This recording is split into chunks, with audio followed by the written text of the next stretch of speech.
How's that? Is there sound now?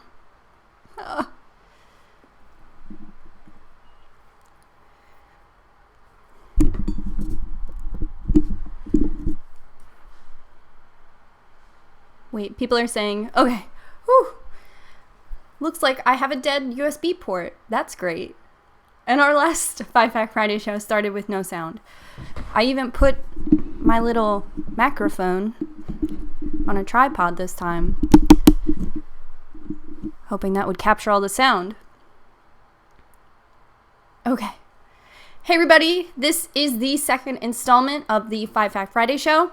Still a little bit of a work in progress. I've only done like a handful of live streams in my time, so trying to work out all the kinks. I mean, I'm hoping that I'm using a software that one day I can like integrate pictures and stuff like that, because I do want to cover I do take notes and try to cover like little stories and things, but right now definitely still like a work in progress. A work in progress. So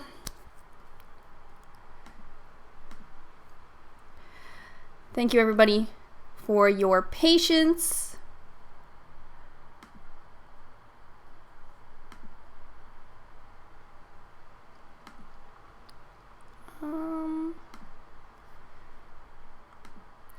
While we work on the live show.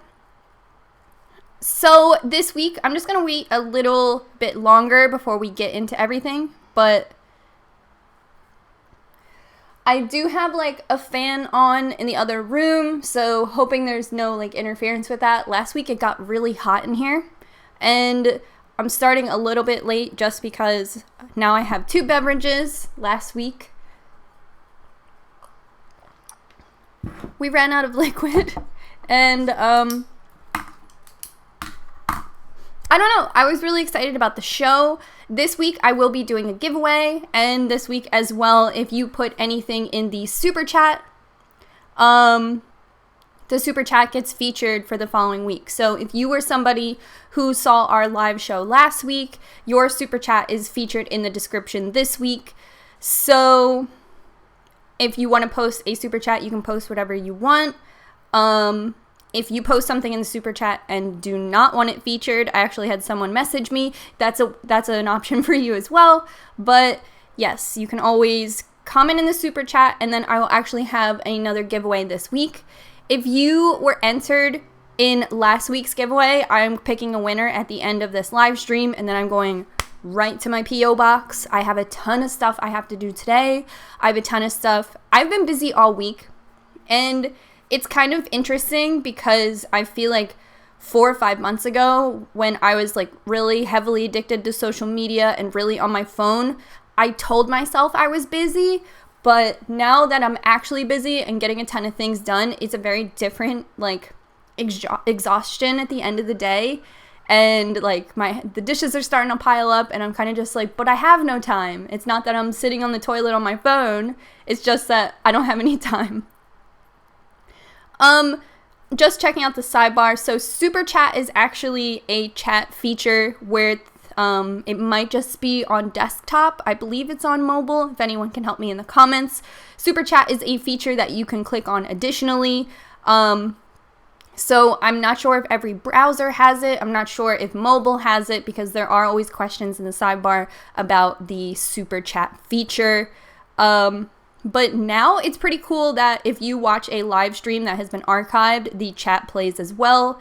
If you are unable to stay for the duration of the live stream, I always do make them live later. I always do repost them later on in the day so you can view them later. So don't feel too obligated to stay. And if you are watching this a few days later, hello, you can still comment like it's a regular video. So today's giveaway is going to be another kind of like Qcknd pack. But this week, you guys have probably heard of Qcknd Collective. Qcknd Collective has been a brand like that has been featured on this channel for years. Actually, when I was just a little baby like YouTuber, I feel like in 2012, Qcknd Collective also came out as well. And just as like 2 creators, I feel like we butted into a little friendship, and I'm actually giving out one of her pins today, It is this like tattooed inspired nesting doll with a dagger going through it. And then you will also get 2 Qcknd stickers and a Bronco pin. The only thing you have to do to enter the giveaway is be subscribed, leave a comment, and if you have a better way of getting in contact with you, like if you don't have any YouTube videos that I can comment on, definitely leave a better contact. Like a lot of people left their Twitter handles and their Instagram handles last week. So you can enter the giveaway that way. And you can also give this video a thumbs up. Now that a couple more people are here, how these Friday shows work, if you missed them last week, and just putting it out there to reassure myself, I get the video kind of going with normal 5 Fact Friday submissions. You can always submit on my Twitter or in the comments section. And then I will kind of ease into different stories that I wanted to cover, and then I will be bouncing ideas off of the group chat and reading questions directly from you.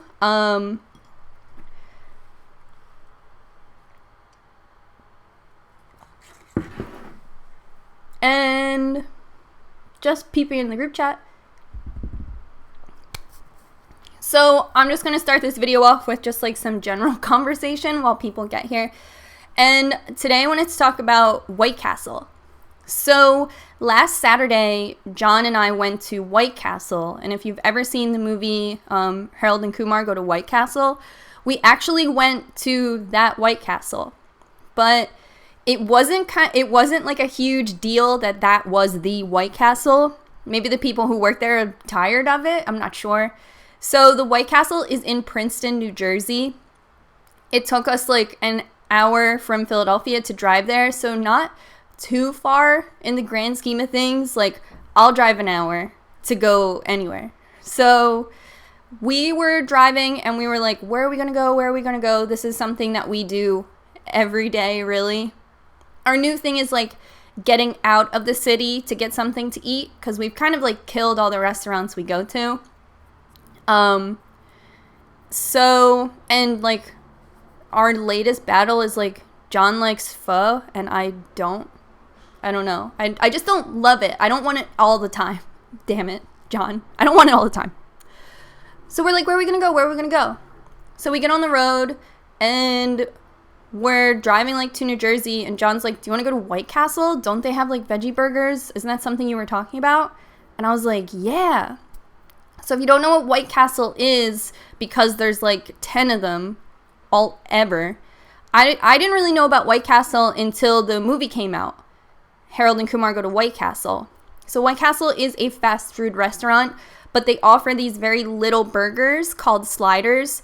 You can get White Castle in the freezer section at your grocery store. When I ate meat, they were really good, but I don't know if I just really like them because of the novelty of eating White Castle. Like there's a whole like culture around White Castle.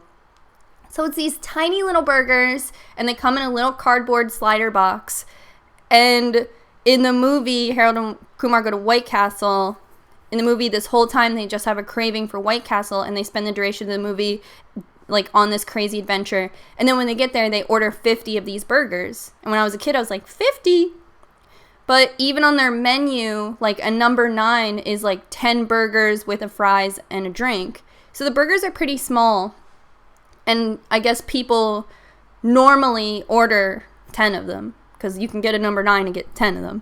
And it comes in this big like laptop box with a handle of all these burgers. Anyway, we drove an hour, and in the parking lot, I was like, what if they don't have veggie burgers? Like, what if this is just a dream I had? So we go there, and it's kind of like no one's in the parking lot. You have to like make a U-turn to get into the parking lot. It's like not super easy either. Someone's saying try Blue Sage. Actually, when I first became vegetarian, Blue Sage was the spot. But yeah, I think you have to make a reservation. I almost said resume. This is why I'm qualified to eat here. So we make the U-turn into White Castle, and I start feeling like maybe people aren't here. We're like the only ones in the parking lot. We get in, and there's like one person in front of me, and then in the drive-thru, someone must have ordered 50 burgers. So the kitchen's crazy. The thing about White Castle is they make all the food to order. So I thought that was pretty interesting. I worked at McDonald's for 7 years, and we had heating cabinets. So you would make like 10 burgers on the grill, put them in a little drawer, and then put it in the heating cabinet and slide it in and out. So if someone came in the drive-thru and ordered a double cheeseburger, you knew you made 10 patties, so you were kind of already ready to go. So at White Castle, when you get there, they make your order fresh. So I was like, wow, that's kind of cool. So if you go there, the veggie burger is right on the menu. And it's also with like a fish burger. So it's, I guess, like healthy or like alternative. A real experience. I had been to White Castle right after the movie came out. We like drove to a different White Castle closer to the beach. And I really don't have any memory. I don't think we ordered. I think we just took pictures in the parking lot. So, sorry.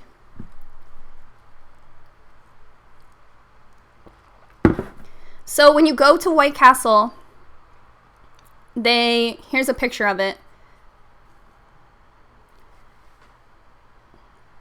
It looks like a castle.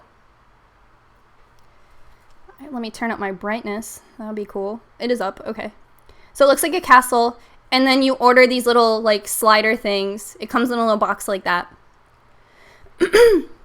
So we mistakenly got the wrong thing. So I guess White Castle had always had a veggie burger, which I didn't know. John ordered it with cheese. I ordered it without. They made it to order on a different grill, which was so cool. They also have a little square little meat press. It's this big. I was like, oh, we're at the White Castle, John. They had a gift shop area, and you could get like a White Castle candle. We didn't get that, but we're eating our veggie burgers, and this lady is in line, and she's like, I want the Impossible Burger. I want the Impossible Burger. And I'm like, this lady, just say veggie burger. And then I saw her order, and it was something completely different. So the Impossible Burger, so White Castle offers 2 vegetarian vegan options. They have a veggie burger, which I guess they've always had, which is your traditional like smushed up vegetarian patty. I love. And then the Impossible Burger. So John and I, it was $1.19 to order this little Impossible Burger. And this is the POP for it. It says, you like won't effing believe it. Amazing taste, plant-based. So I get it. And you can see it's like a ground up gnarly patty with ketchup and pickles on this little bun. And here's the thing about the Impossible Burger. If you've ever heard about the Impossible Burger, meat eater or not, I thought the Impossible Burger was this like thing I always see in the freezer section that looks like a hamburger patty in a plastic, and it's like, do you want it? And everyone's like, oh, that's the vegan burger that bleeds. And I'm like, yuck. So the Impossible Burger is something else. I had looked into it, and that's our segue. So the Impossible Burger is only available in like restaurants, like fast food restaurants, etc. It's not available retail. So if you've seen something at the grocery store, it's a little different than what I ate at White Castle. So the Impossible Burger has been designed to taste exactly like meat, not a like vegetarian patty or not like a veggie burger. So the Impossible Burger is just like, so we bought it. And I had ordered 2 little veggie burgers and an Impossible Burger. And when we got our Impossible Burger, just like I showed you, it's like actually a piece of like ground meat looking thing. Not my like veggie burger, which was just like a normal little patty, fun. The Impossible Burger was like ground meat. So I'm like smelling it, and John eats his first, and we're kidding because all the POP for it says like, you won't believe it. Sorry. And I'm like, John, do you believe it? And he's like, no. And I think he's like going along with the joke. So he's still eating it, and he's like, I really don't believe it. So we're like looking around in case we accidentally ordered meat, but you can like tell that this is like an artificial consistency. So he's like, I think I really don't believe it. So then it was like my turn, and I'm smelling it, and it smells like unfamiliar. It smells kind of like cat food. I mean, cat food's the only meat I interact with anymore these days. But, and I'm not trying to make this sound like a vegan thing. Just it's a very interesting thing that's available for consumers now. So I eat it, and the first bite is definitely very different from the veggie burger I ate a moment before. It really is seasoned and tastes and like has a little bite of like water when you eat it, like juicy. And it was a sensation I wasn't really ready for, and I would say I didn't like it. And I think even I was under the impression that like as a quest, as a vegan, our quest is to find things that replace the things we used to eat. And I think I basically live that lifestyle to the fullest. I eat fake cheese, I drink fake milk, I use fake butter, but it's our like little vegan quest to just find substitutes so we can live amongst the general population and still do what we want to do. So I have this Impossible Burger, and it tastes like my idea of what meat tastes like. It doesn't taste like the little artificial shit I've been eating for years, and I'm comfortable eating and have developed a lifestyle eating these things. I mean, I finished it because the burger's this big. It's 3 bites. Wasn't going to give it to John. But it was a really interesting sensation of, like, eating this little burger in a fast food restaurant around people eating meat as well. So I thought it was really interesting. So John doesn't call himself vegan. I have a pretty old video on my channel where he explains, like, the way he lives, but we pretty much eat almost the same way. But he'll like put half and half in his coffee. He would eat like a tasty cake that's made with eggs. We use vegan cheese at the house, and if a place has vegan cheese, that's the option he chooses. But if, like, when we went to White Castle, he just ordered his veggie burger standard, and it comes with cheese. And he also eats the, like, Burger King vegetarian patties, which I can't eat. So that's John. Like, not technically vegan, but for the most part, he eats how I do. I don't know. He's been meat-free much longer than me, so I just know his scope is a little different. So, when the fake meat's too good. So yeah, I had a lot of feelings about this Impossible Burger. So I always thought Impossible Burger was Beyond Burger, but they're not the same thing. So the Impossible Burger, obviously did a little research for the gang. So the Impossible Burger is only available through restaurants, so like wholesale. You can't buy it retail. You have to go on their website or check around and see where Impossible Burgers are sold. In Philadelphia that I know of, because Josie's been trying to get me to eat them, they have them at Wahlburgers, which is Mark Wahlberg's, like Marky Mark's burger spot, which is in Northern Liberties, which like wouldn't be caught dead there. And then now they're telling me they sell Impossible Burger as an option. It's like a build your own burger place. Ryan and I went there last summer because they had a banh mi on their menu, and then we got to the door and it was just like so many bros were there that we were like, there's no way there's a vegan option here for us, and we left. It would have been sick if we went inside and had an Impossible Burger, so I was like, damn it. During Tattoo Convention, Mark Cross kept telling me that he was eating BurgerFi, and I was like Wi-Fi, but BurgerFi? And he was like, yeah, it's good. And I was like, Mark, no, it can't be. BurgerFi? And he was like, I'll get you an Impossible Burger. And then he came back and gave me a burrito, and I didn't question his thought process on that. I was just grateful. But, so, what I know is that the Wahlburgers in Philadelphia has the Impossible Burger. BurgerFi has the Impossible Burger, and there's one more because our front desk girl at my job always orders it too. So I didn't know that this whole time people were eating Impossible Burgers. I thought they were eating Beyond Burgers, the like burgers that bleed. So these Impossible Burgers, I swear, are very similar to meat. And so I went on their website, and they said that the thing that makes them so similar to meat is the ingredients Hemi. So Heme. Hemi? Hemi? When I'm reading it, I'm hearing it really high pitched, like Hemi. So they have these Hemi, the Hemi ingredient. So they said Hemi is what makes meat, animal byproduct meat, taste like meat. They say that it is an iron kind of molecule that's inside of people and plants and animals. And this iron molecule is what makes meat taste like meat. Because I guess it's like in their blood. It's what makes meat high in iron.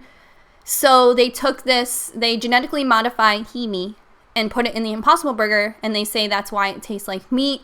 They say the rest of the burger is like potato starch based. But it has this Hemi ingredient in it, which, you know, tastes like meat does. It's genetically modified. I don't care. But I'm not really sure if I would reach for an Impossible Burger right away. I kind of like at first hated veggie burgers and then started to like them and then love them. I love a good like mushed up veggie burger. Tattooed Moms on South Street used to make their cheese steaks with this like smushed up fucking meat, and I loved it. I think their veggie burger might still be the smushed up meat, but if you go to Palm Tree Market on 2nd Street in Northern Liberties, down the street from Wahlburgers, their veggie burger is like that smushed up vegetable shit. I love it.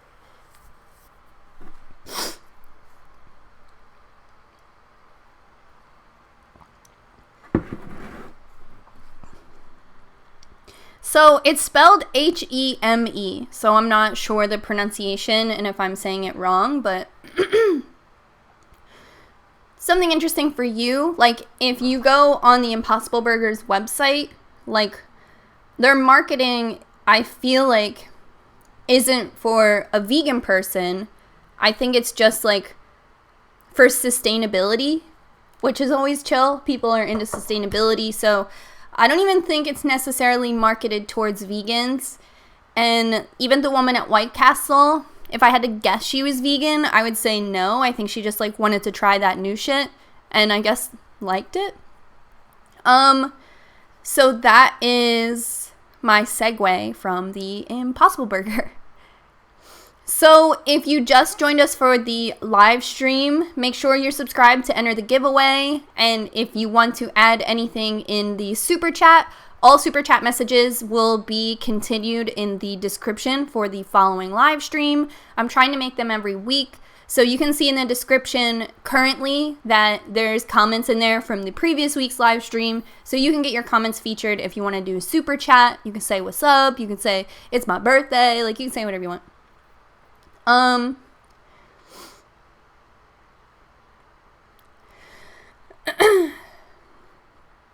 I smoke weed, but my parents don't know. Will that fuck up my tattoo? I don't think so. I would say like a lot of tattooed people smoke weed. Unless you get paranoid while you smoke it. Then maybe chill. If you think your parents are gonna find out, I guess. That's our segue. So I got a question on my Twitter that said how to stay safe on public transportations, tips for people who are new to public transit. I also got a comment on my latest video. I posted a video last night about this like Kmart that I went to, and Kmart is kind of like a dying business in the retail apocalypse. Kmart was hit really, really hard. They had to close like 1,500 of their stores. Like they're hurting. And I found a Kmart that's like still in business and everything. So I went there and explored it and kind of talked about my theories about like how it's still open and stuff. So you can check that out. I posted it yesterday. I think it's pretty good. It's kind of the direction I feel right now. But I saw a comment on there too that was like, how do you walk by yourself? Like, aren't you afraid to walk by yourself? And I think that this, like, how to stay safe on public transportation, how to walk by yourself, I thought this was an interesting concept because I don't want to say it's something I do effortlessly because, like, I definitely keep a personal safety device on myself. I have some old videos on my channel, like how to stay safe, tips for saving your life, I think is one of the videos. And, like, I don't know if I have many personal tips, but I feel like when I'm on public transportation, and I've been taking it my whole life, I think as early as like 14, we were sneaking on the regional rails so we could see shows in Philadelphia. Definitely start taking it with friends if it's your first time. If you don't have that luxury, just like, I would say, I started taking public transportation before smartphones. If anything, if you need to like write down what stop you're going to get off at, I would just write it down so you're not like relying on your phone. That way it's in your hand, it can't change, you can't lose service. Like when I'm in New York, to get off at Rose Tattoo Station, it's Grand Station, and then the next stop is Graham Station. And every time that happens, I have a little heart attack because I'm like, which one? So I just write that down because if you've ever taken transportation in New York City, you know your cell phones don't work on the trains. But if you feel like you are feeling unsafe, the best thing to do, and this might just be for Philadelphia, is to stand by the doors, and, you know, hold on to the pole. I was in like a little incident in Philadelphia public transportation a couple years ago, and I was contacted by a detective, so I'll tell you what she told me. A couple years ago, I was flashed on the train, and not just like a like, it was like a whole process, and I happened to notice, and then like just got off at the next stop. I felt really weird about it. I like went to meet up with a friend, and I was like, what do we do? And they were like, ha. And I guess it's funny, but it's also not. Like, I felt really weird for a while. Laughing it off initially was like, okay, so we could get on with our night. But I called my grandmom, and she was like, you have to report it. And I was like, well, you know, this kind of happens sometimes. And she was like, report it, God damn it, or I won't be satisfied. She was like, I would have yanked that thing right. And I was like, Grandma, no. So there on the public transportation website, there's like a forum where you can be like, oh, this guy had his dick out. So I was contacted by a detective, which I feel like was kind of nice. They can't really stop it. But she like asked me a description of the man, where I was going, what time it was, like what did he look like.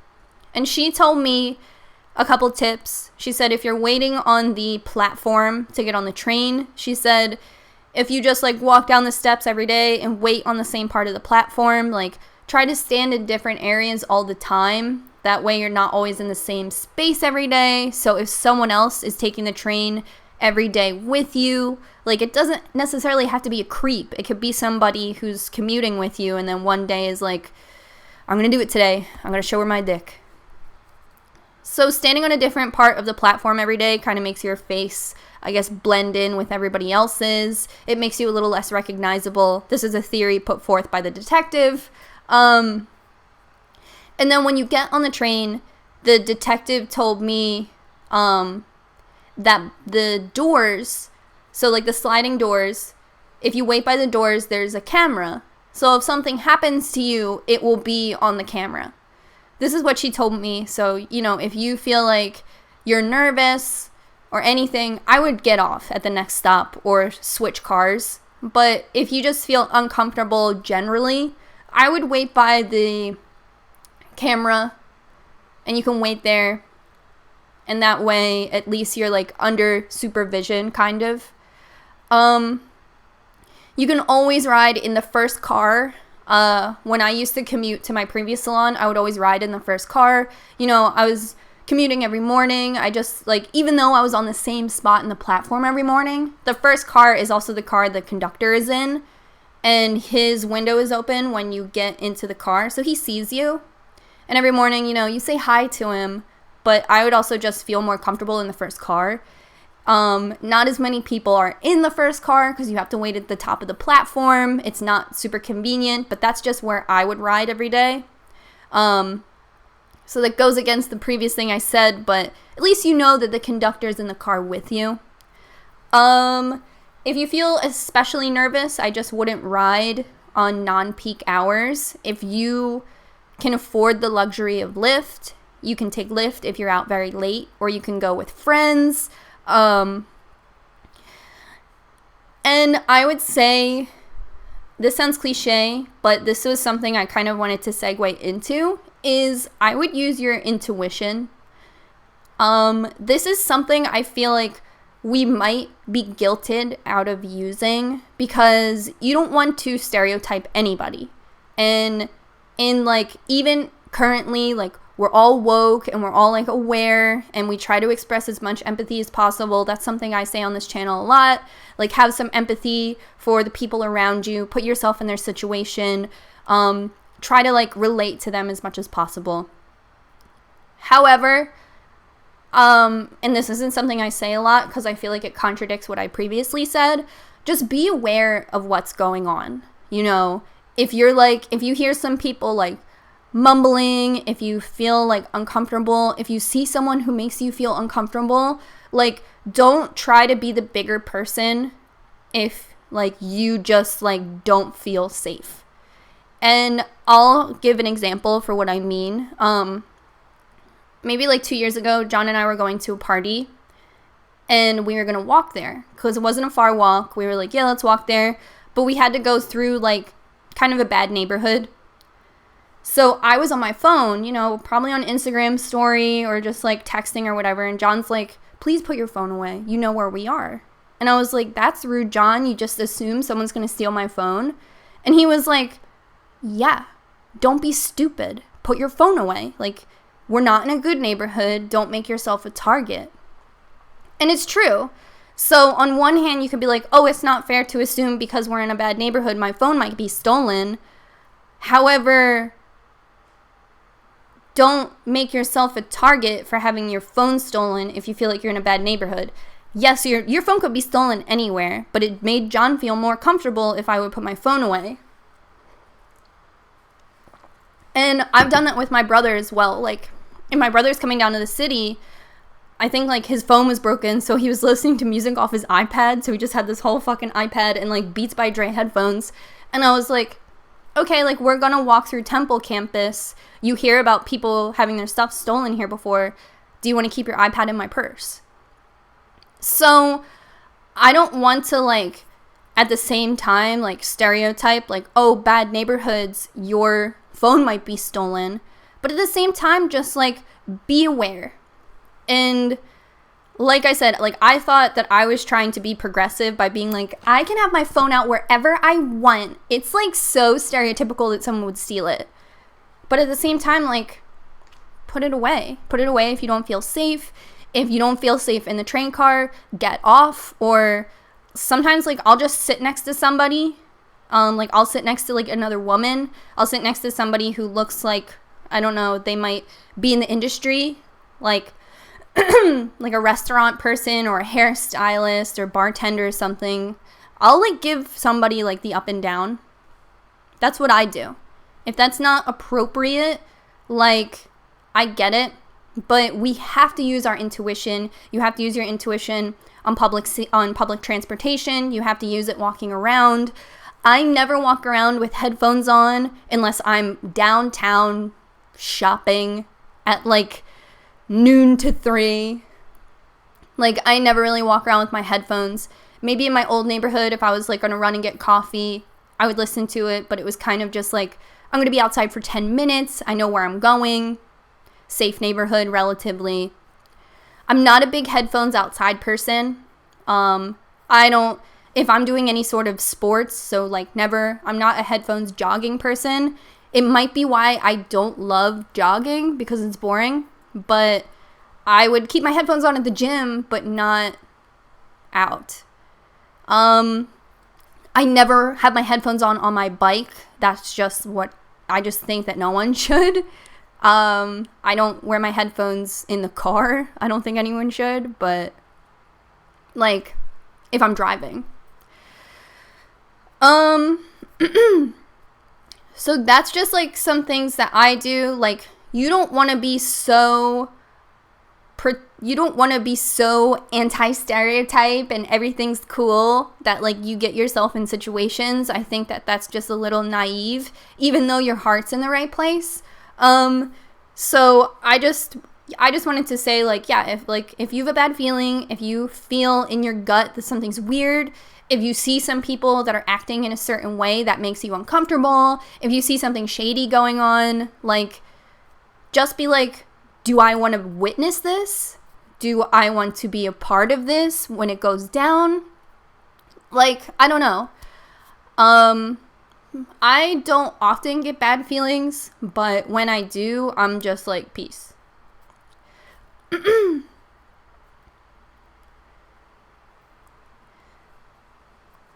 really appreciate the tips. I've been feeling mega uncomfortable and unsafe recently. Yeah, it's kind of just like, you can't protect yourself from everything, and like feeling uneasy and feeling unsafe. I don't want to say that like that's a good thing, because it seems like a symptom of something worse. Like, I think a lot of us maybe like socially feel kind of unsafe. I don't know, like, I don't really go to bars by myself unless I know that like my friend or an acquaintance is a bartender. If it's a neighborhood bar, in my old neighborhood, I would go to the neighborhood bars.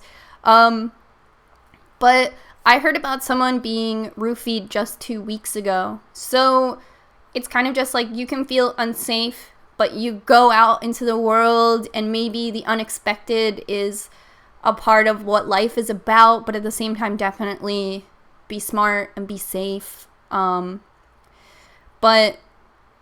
you gotta follow your intuition. Like, don't be so nice that you're naive.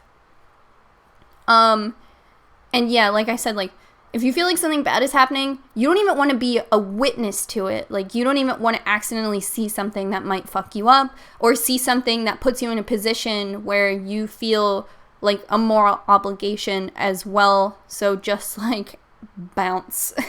Just be gone. Obviously, if you're walking around, it says like tips for walking around as well. I don't have a problem walking around. I just like, I stay where there's people, and that's kind of it. Like, I would say like as close as like 2 or 3 years ago, John and I were like walking from point A to B, and he was like, oh, I want to go through this neighborhood. I've never gone this way. And as we got deeper and deeper into this neighborhood, I was like, yeah, we don't belong here. Like, look at us. We're about to like go to brunch. Like, let's take the main road, you know? Sometimes the beaten path sounds chill, but you're not going to discover yourself. So just like take the main road. I tell this to John all the time. I'm like, I have to watch out for myself, and I never want to like minimize that experience. Like, sometimes we'll be walking around and I'll see something weird and I'm like, do you want to cross the street? Because that's my instinct. I'm not just like, that dude is giving me a bad feeling. I'll just like see something and I'm like, let's cross over. And John kind of picked up on it, and he was like, you're with me. Do you want to cross over because of that guy up there? And I'm just like, John, don't take me off my guard, because I'm not always with you.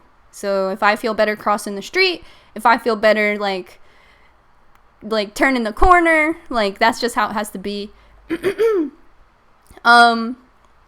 But yeah, that's what I'm like. I know that like I posted something a couple weeks ago and I deleted it because I don't know. So someone in my salon, like, I didn't shampoo her, but I was listening to her story. She said she was on her phone and the sliding doors for the train, it was like, doors are closing. And someone, like, she was texting and someone just like ran and snatched her phone and then ran out and the doors closed. And she was just like, what the fuck just happened to me? And I just like made a comment on my Twitter that was like, hey, just like a friendly reminder that this stuff happens. Make sure you have a password on your phone, because it could make this situation so much worse if someone then has access to your PayPal and your Apple Pay or whatever the kids are using. I was like, just be careful. And someone replied and was like, this happens every day. They didn't say it like that, but you know how like when people disagree with you online? This happens every day. So I just deleted it because I was like, all right, maybe this is insensitive to people who live in places that like maybe are more populated than mine and have different laws than mine and whatever. But they were also like, don't bother to put a password on your phone. People can just crack it. No one's be like, well, not the police. The police can't crack your phone. So maybe other people can't too. And actually, most stolen phones are sold for parts. So someone will steal your phone and then like remove the screen and like remove the battery and stuff like that, and then sell your phone for parts. If it has a password on it. If it doesn't have a password on it, then they sell the phone as a new phone. Just saying, it still helps everybody if there's a password on your phone. I actually didn't have a password on my phone for the longest time. Now I do. But anyway, just because that person wanted to minimize what I said doesn't mean that it doesn't happen. And if you are from like the suburbs and then you come into the city for the day to like see a baseball game, I still want you to be aware of what happens, despite it happening more frequently for some people or less frequently for others. I deleted it though because it put me in a bad mood, but I did want to tell that story and you may have missed it. But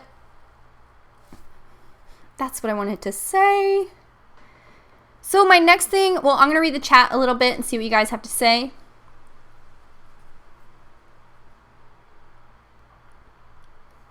If you're in a situation where it's your phone versus your life, you can replace their phone. Your life is more important. Definitely. If it's your phone, if it's your purse or whatever, this video is going to get demonetized, but we were held up at gunpoint a couple years ago, and we actually just like, he wasn't just like, give me all your money. He was like, hey, can I ask you guys a question? And then he came up to us, so we couldn't be like, we're good, dude. And then he showed us the gun. He was like, all right, this is what's about to happen. So we're like, fuck. Like, you're not even like scared. No, you're scared. I was pretty scared, but I didn't like pee myself like I thought I always would. We were like, but like, we were honest. He was like, this is what I want and need, and this is what I'm taking from you. And we opened our wallets, which were empty, and we were like, I got a debit card that I'll cancel the second you walk away, and that's what it's gonna be. I don't have cash. I don't know what you want. And then I had a crossbody purse on and a jacket over top. So he didn't even know I had a purse with me, which was cool. There was nothing in there besides like tissues and 50 lipsticks. Like, why do I need 50 lipsticks everywhere I go? So, that's what we had. It was before smartphones, so I didn't even have a smartphone with me anyway. But that happened. It sucked. It could have been so much worse, but it wasn't worth our lives, you know? If he wanted to take the wallet, like, go ahead. But we were just like, here it is. Like, it's not any good for you. You know? I don't know why I told that story. This video is heavy.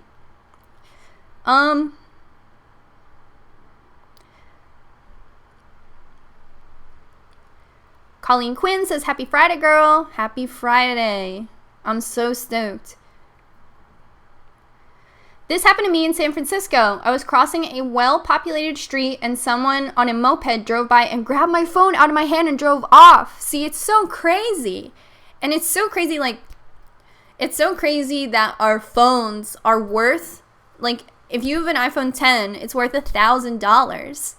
So people are stealing our phones. If your phone doesn't have a lock on it, they have access to, they basically can computer hack you, you know? Or if your phone has a lock on it, they can sell it for parts or whatever they do. Somebody told me, but they told me in real life and I did not look anything up, so I don't know. You know, when you read something online, you do your own research. Somebody told me that a phone can be unlocked if you replace the screen. So, like, if you go to, like, the cracked screen replacer guys, oh, I have a text. You can have your phone screen replaced, and then you don't have to, it won't have a password on it anymore. I don't know how true that could possibly be. Maybe it's a phone that requires your thumbprint, but even the thumbprint still requires a password. So I don't know.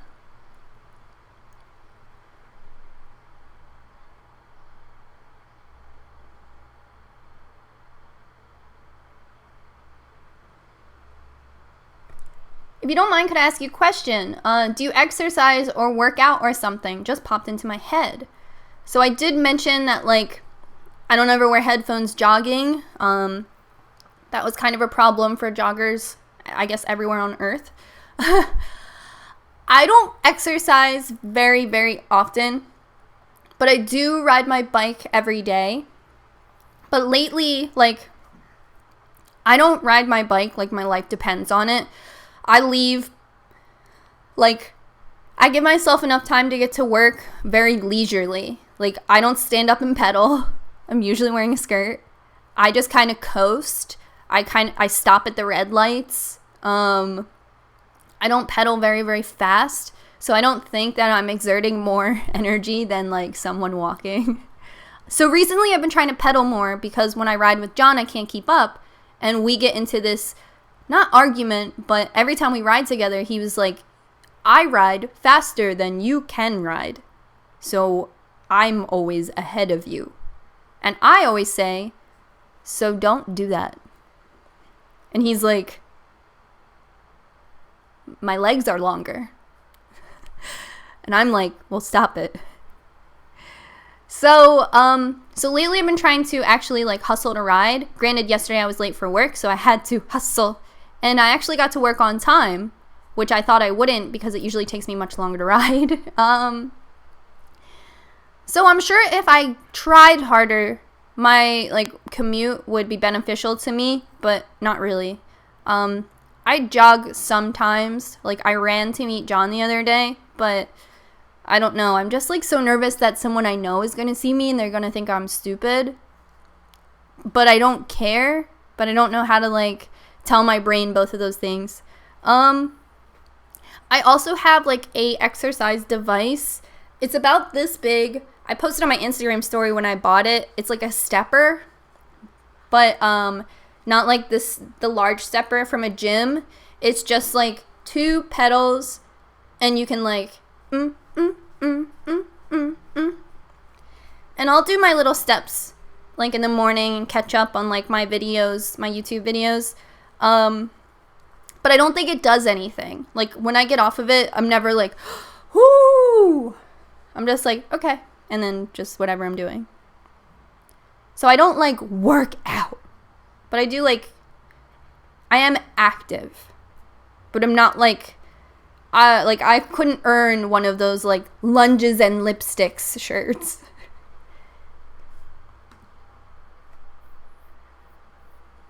And I don't want to go to a gym anymore, and I'm going to talk about this because I think it's a big problem. I don't want to go to a gym because people photograph you. They take your fucking picture at the gym. And when I used to go to the gym, I used to go to a private gym in my old neighborhood that only allowed 50 people. And I actually got kicked out of the gym because I didn't go enough, and they wanted to have people that would literally go, and I wasn't one of them. Every time I would go, the guy at the door would be like, hey! And I'd be like, I'm not fucking coming back for 8 days because of that shit. So I used to go to a private gym, and I would go during the day because I was YouTuber and then beauty school at night. And it was only ever me and, like, 3 other people. But everyone was on their phone the whole time, taking pictures of themselves. You know, I was. And my gym didn't have any mirrors because the owner of the gym was like, I don't like that. I don't like when people are taking mirror pictures. I don't like people taking pictures. Like, you can have your phone on you. And they offered Wi-Fi. It was dope. But, like, he was like, I don't like that. So I thought that was really cool that I belonged to a gym even 3 years ago that was like, none of that shit. If you feel good, go in the bathroom, take a picture. All the other gyms I looked at recently, because I think I told you guys I was looking at gyms, I didn't see any protocol for, like, social media or taking pictures. So I'm just really worried because I don't want my picture taken, because not that I'm hot shit, but if anybody recognizes me and instead of talking to me takes my picture and they're like, what the fuck, Qcknd at my gym? There's not a YouTuber gym? I would just feel really violated, and if I never saw the picture, I would feel worse.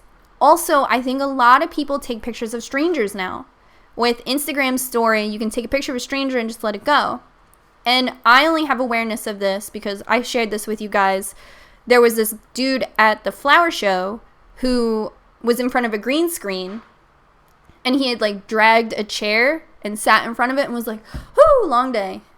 And in my mind, I was like, where did he get the chair? Why would he sit in front of the green screen when there's benches and general seating areas? Did he drag that chair? Did he bring it from home? I had a lot of questions, so I took a picture of him. And somebody messaged me and was like, that's not cool. And I was like, you know what? You're right. Although this man was in a funny situation, obviously he didn't think it was funny. So I fucked off right then. And it's kind of like when you get off the bus is when you notice this happening. I see so many situations of people taking pictures of people at the gym, and I don't like it. And I don't want to accidentally get in anyone's picture and someone be like, zoom in and be like, is that Qcknd? And I'm like, tired, doing one cardio. Well, you need mirrors at the gym to help yourself with feet alignment and all that jazz. Definitely. So I feel like even though my gym didn't have it, I don't know. A lot of gyms do. A lot of gyms have like all the walls are mirrors, and people take selfies when they're with a mirror. And you can't have a gym where you can't have your phone, because that's how 99% of people listen to music. No, like 2% of people probably carry an iPod around. So no, I don't go to the gym because I'm nervous. That one celebrity took a picture of the lady showering at the gym and put it on Snapchat. Yeah, that was a really big deal. And she was like making fun of the woman, and then she tried to make a statement saying like, oh, like not really. And I'm pretty sure her sentence was considerably light. The last time I heard about it was on Philip DeFranco, and I remember him expressing that it wasn't like a strong enough sentence. But you're not famous, chill.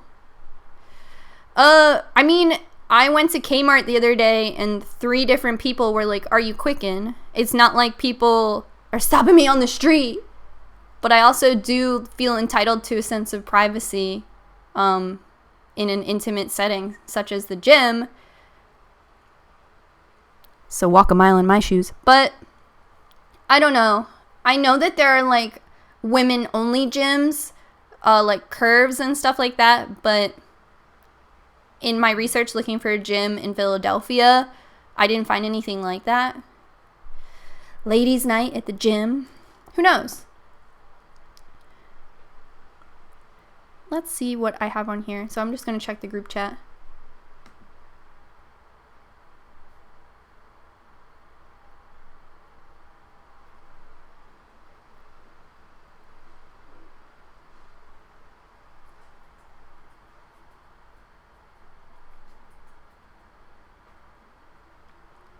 I had to cancel my gym membership because men were always creeping, taking videos, watching, or women taking videos while in the background, yet no security cameras. Yeah, I mean, over the weekend, you probably saw that in Korea, there was this big march. Over like 18,000 women came to march because in Korea, there's such a problem with men videotaping women in public. And they share the videos. And sometimes the videos aren't necessarily sexual in nature. Sometimes they are, you know, they put video cameras on their shoes and like walk up to women to get the underneath footage, or they're hiding these cameras in the bathroom. They showed this one image of like a public restroom that just looked like the wall was just like stabbed over and over again with like I don't know, a fork because people are hiding little cameras in these little holes. And they said it's so bad that women are just wearing masks around. Like, if they're running their errands, they're wearing masks because they can't stop people from videoing them, but at least they can stop them from identifying them if they have a mask on. I can't wear a mask with all these tattoos, but I'm just saying, like, it's such a problem in other countries, and these women are just videotaped anyway. So even if I'm not being video recorded as Qcknd, I still don't want to be video recorded without my consent in general. So, I don't know.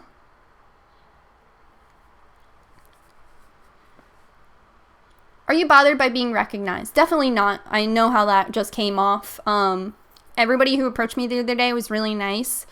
I generally don't leave my neighborhood like during the week, so I know that I don't make myself available to be recognized a lot.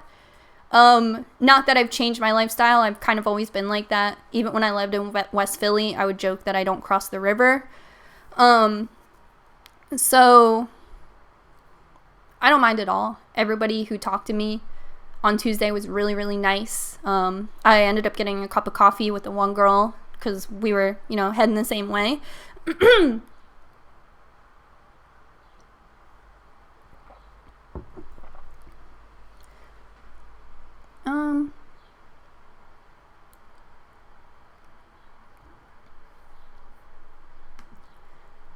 But yeah, I mean, back to the Korea thing, like, it's really, really scary, and I guess their government isn't, like, cracking down on it being a problem.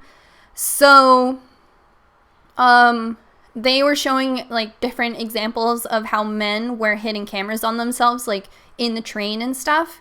And there was one where there was a little hidden camera in a cigarette pack.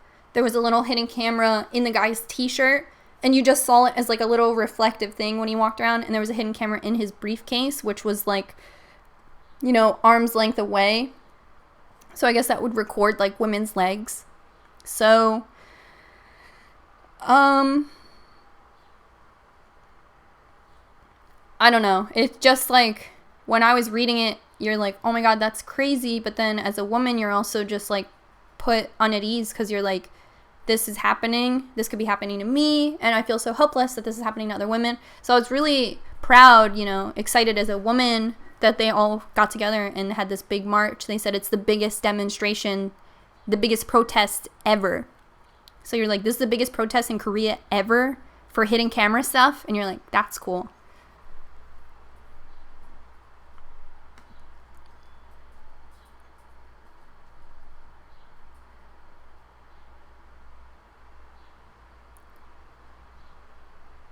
It's hard to tell if you're being followed or watched, but I feel like women are conditioned to believe that they're making it up before believing someone is actually stalking them. That's a pretty good point. Even now, I mean, unrelated, but in the comments, people were like, the one girl was like, you know, you're not that famous. No one's taking pictures of you. But it's like, okay, now I have to believe they're not. Like I said earlier, you want to be on your guard. You don't want anyone to minimize how you feel, especially if it's a feeling you have that protects your safety. Who had that one story? I think it was Aziz Ansari. He has a stand-up where he talks about a woman that was being followed. And I think he's just like, that's so crazy that women are followed. And then in the audience, he was like, how many women have a similar story? And they show the audience and everyone's like, but let's anyway, my segue. So if you just joined the chat, we talked about the Impossible Burger, how to stay safe on public transportation and how to stay safe walking around, following your intuition, stuff like that. If you want to add to the super chat, I will post all of the super chat submissions get put in the description of every week's video, so you can always add to the super chat. This week's giveaway is for this Cousins Collective nesting doll pin with the sword through it, the little tattoo inspired, as well as a Bronco pin and a Qcknd sticker pack. All you have to do is like and subscribe. And and you'll be entered to win. If you were in the chat last week, leave a comment, definitely. If you were in the chat last week, just let me know. And if you were in the chat last week, after this show, I'm going to be going to my P.O. box, so you'll be contacted.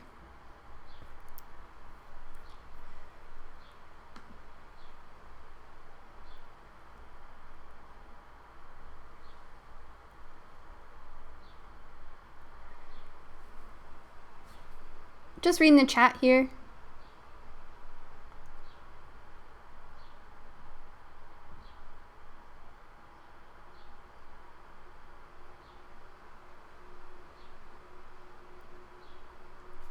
Sorry, I have cramps in them. I feel like, do you ever get the cramp that like hits you like a lightning bolt and you just have to wait it out?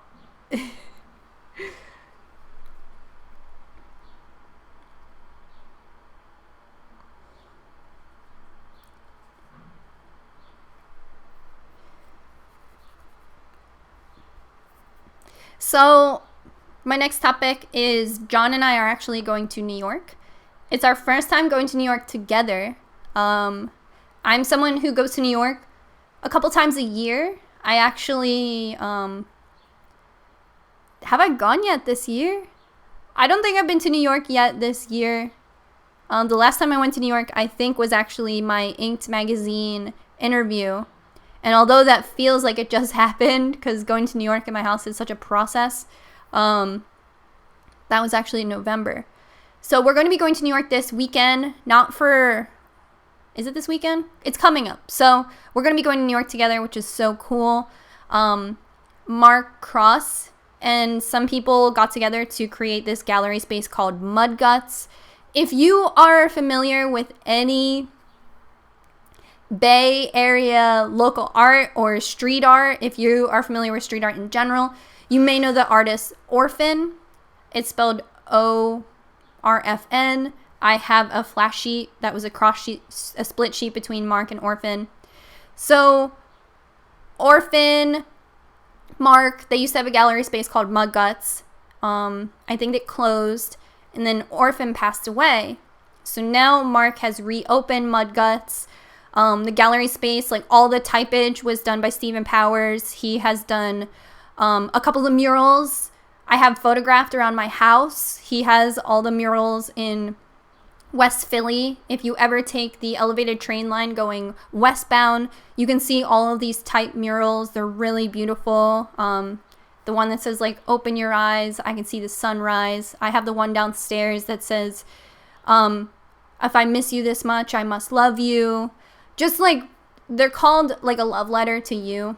So Stephen Powers, he used to have a sign shop in Philadelphia, and you can see like a lot of his work. He actually did this thing where he would take like restaurants and businesses that maybe weren't doing so well or couldn't afford his services, and he would go and offer to create hand-painted signs for them. He has this dope sign for just like a chicken spot, and it has like the painted picture of the chicken. He has a mural on Old City Tattoo that has like all these different like Philadelphia relics. It's so cool. So Stephen Powers did all the signage for Mud Guts, and I believe maybe he had a piece in there. And who else? I was just talking about someone else who I was just talking about this other street artist, Brett McGee, right? Barry McGee? Let me see. It's gotta be Barry McGee. Yeah, so Barry McGee, you may have seen me post something about this on Twitter. Barry McGee is also has stuff featured at Mud Guts Gallery.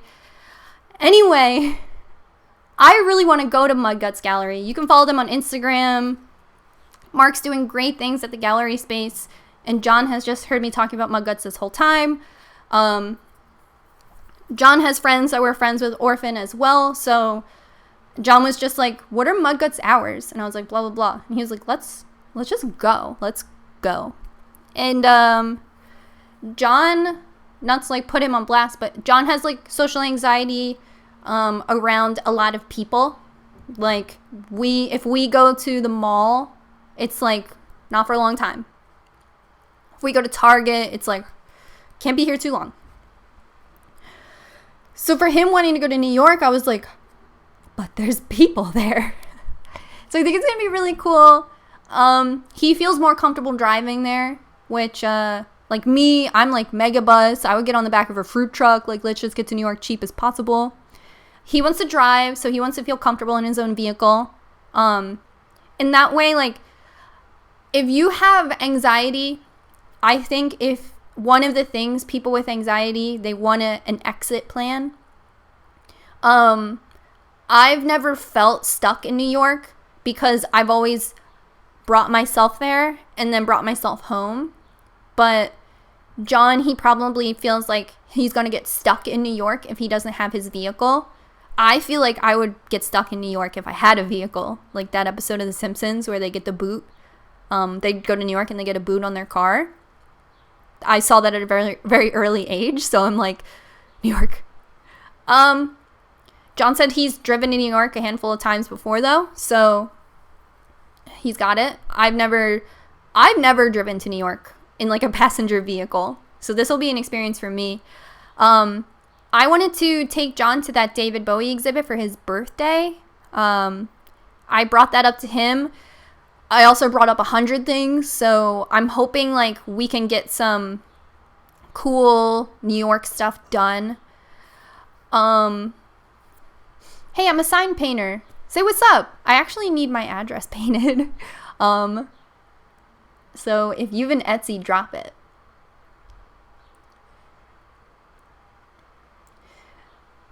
Megabus is the only way I go from New York City to DC. Yeah, same. I've been to New York via train one time, and that was like luxury for me. And I actually lost my ticket. I bought a train ticket in New Jersey to go straight to New York, and I thought it was a one-way ticket, but apparently when you order a one-way, if you order a round trip, 2 one-ways come out, and I only grabbed the one way. But on the way home, they didn't check my ticket, so I was like, all that for nothing. So if you guys have any New York City recommendations, if you are someone who has a little bit of social anxiety, and has like places in New York that you really like, definitely drop a comment, drop a recommendation. But I'm really excited. I feel like this is a big deal. I have always wanted to take John to New York. It got so bad that I was like, I'm just going to buy Megabus tickets and show them to him and be like, what am I going to do with these now if we don't use them? Stephen Powers, the sign painter I was just talking about, also has a shop in Brooklyn. So I think it'd be really cool if we do Mug Guts, if we do Stephen Powers shop. Mark has never met John, so I would love to introduce him to my father. Or not, I don't know.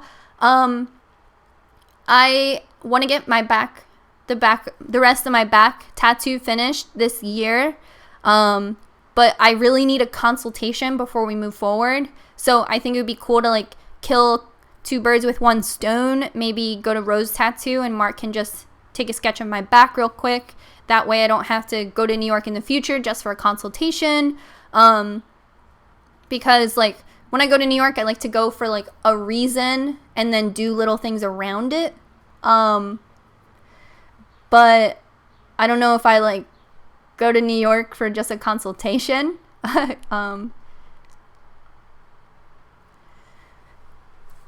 Ride out these cramps, baby girl. John and I have been trying to make breakfast in the morning, and I was eating this morning and I was just like, and he's like, what are you doing? And I was like, oh, can you see that? You just like had to get real stiff for a minute. My heating pad's downstairs. TMI. This video will be demonetized. Champ's Diner's a good spot to hit up when in Brooklyn. I went to Champ's, I went to Champs 4 or 5 years ago with my old roommate. And I swear we went there and like every cool person from Instagram I was like following at the time was like seated in there with us. My whole thing with so the thing about New York is that you don't have to be like tourist eating because most places have a vegan option, whereas in Philly you have to like seek out the vegan option. Even in New York, if you go to the corner deli, you can get a bagel with vegan cream cheese, like everywhere. So I kind of told John, I was like, I can put the word out, put out some feelers for like places we could go and eat. But if we just like pick some destinations we want to go, I'm sure we could find food along the way. So I'm kind of eager about that too. I mean, I love being a food tourist. I haven't been to Champs in a long time, but Philadelphia does have like a vegan kind of diner now too. So, I mean, as long as we don't get pho, I'm like...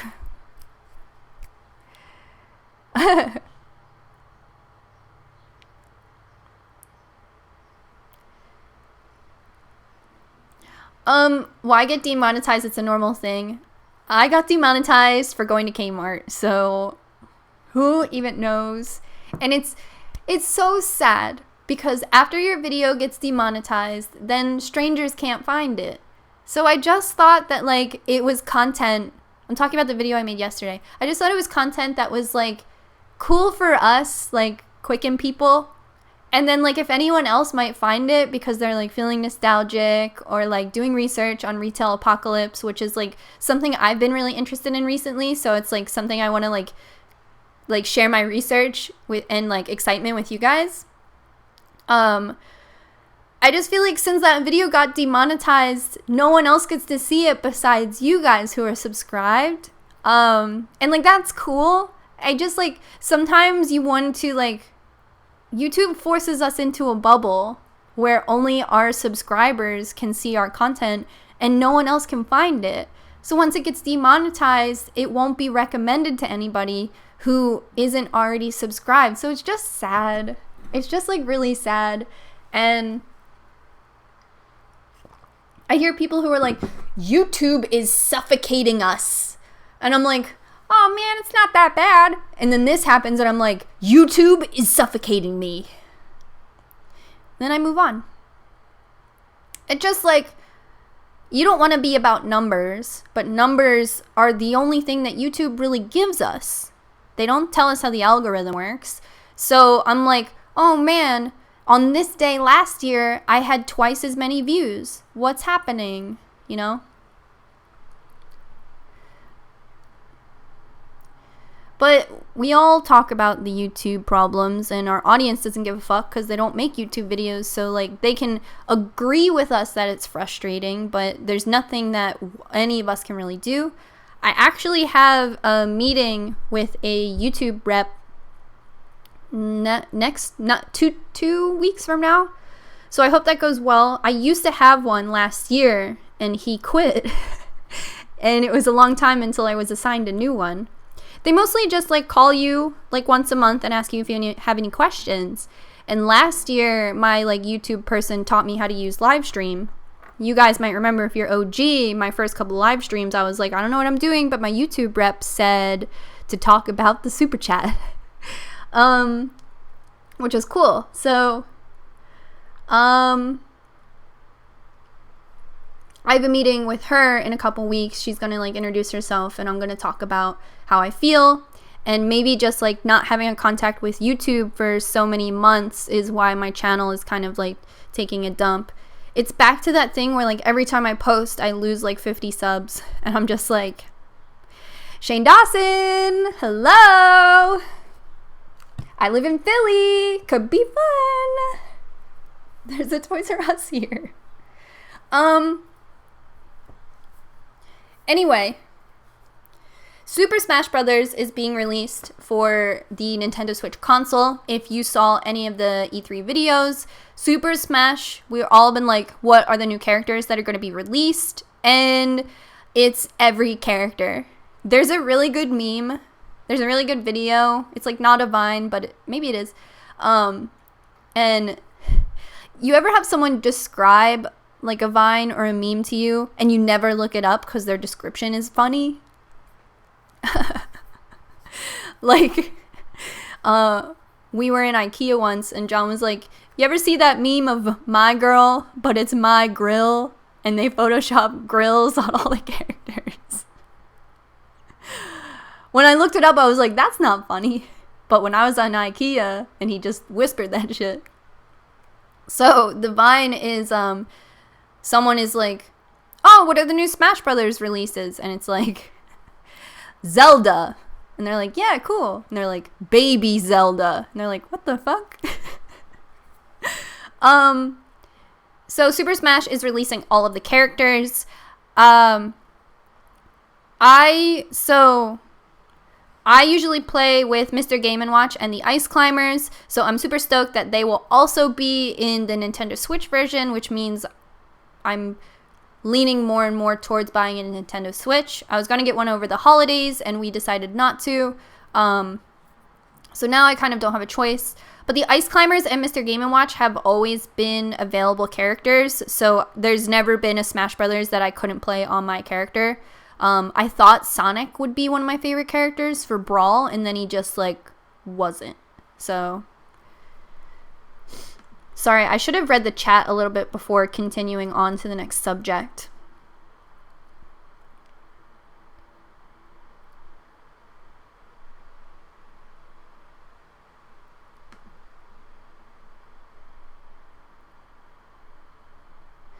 If you and Shane collab, that would break me. Yeah, maybe he'll do a collab with, like, a small YouTuber. That would be cool. It's like, how do you even, like, I don't know, get in contact with these people? I had messaged YouTube, I had messaged Graveyard Girl to let her know I was going through a lot of the same, like, problems on YouTube. Not that I expect a reply, like, how many other YouTubers probably messaged her? I just wanted to, like, send her good energy, but, you know. Love your show from South Africa. Say word, Wesley.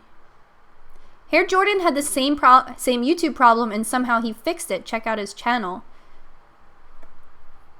How did he fix it? Did he say? Did he say how he fixed it?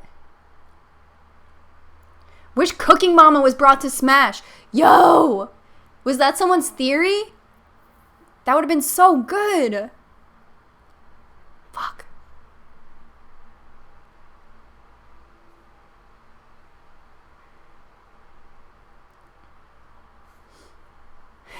My boyfriend is dying for the upcoming Pokemon game on Switch, and I'm afraid I'm going to come home to missing furniture because he sold it to buy a damn Switch. Yeah, the thing about Switch is it is the same price it has always been. But, so, John and I went to Media, Pennsylvania to get dinner because we're leaving the city to get dinner. We got dim sum and then didn't order, like, traditional dim sum. We ordered platters.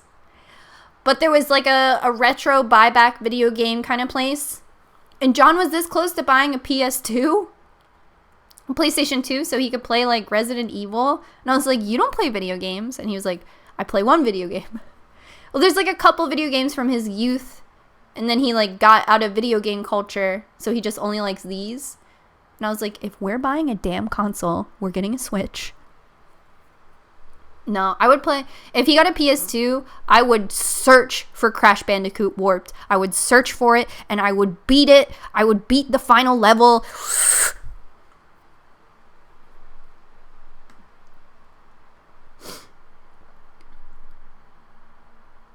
Checking out the chat here.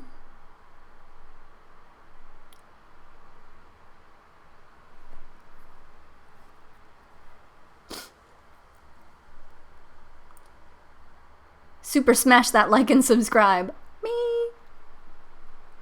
Would be a dream to see you on the H3H3 podcast. So, how do I say this? Because you guys are going to think that I'm a fucking nerd. And I feel like one. I emailed the H3H3 podcast not to be on it, but with like a topic I hope they cover. And I never got a reply or anything, but I hope that, like, I don't know how backlogged they are, or obviously they're capable of producing a show and they have content, and they're like great writers. Like their podcast goes on for on and on and on, and there's never really any dead air.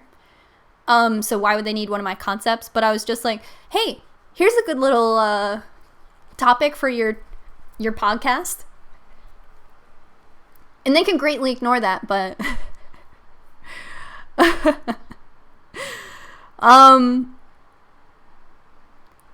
you know, if you don't do it, then it never gets done. So if you don't email H3H3podcast with your idea, then you've never done it before. So I was like, hey, you know what? It would be cool. You know, I have this idea. It'd be cool to give it to them, because my platform isn't the same as theirs, and their show is way more established and very good and produced well, and they have like interns and everything and people who went to school to perform live shows. So like so it'd be cool if I was on podcasts. I tried, and if they ever like use my topic, that would be so chill.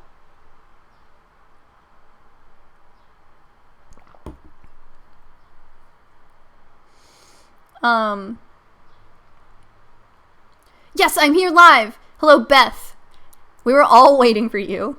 If you were just getting here, we talked about the Impossible Burger, how to stay safe on public transportation, walking around, talking about Super Smash, talking about hidden cameras at the gym, talking about my collab with Shane Dawson.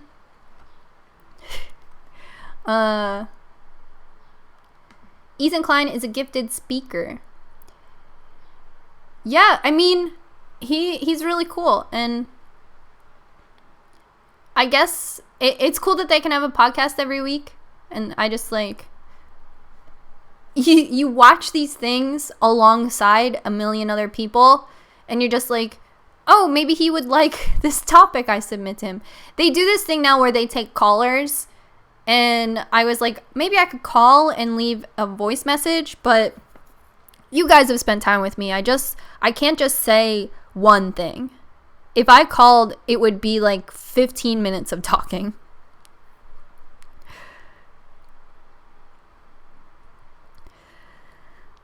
Just reading the chat here.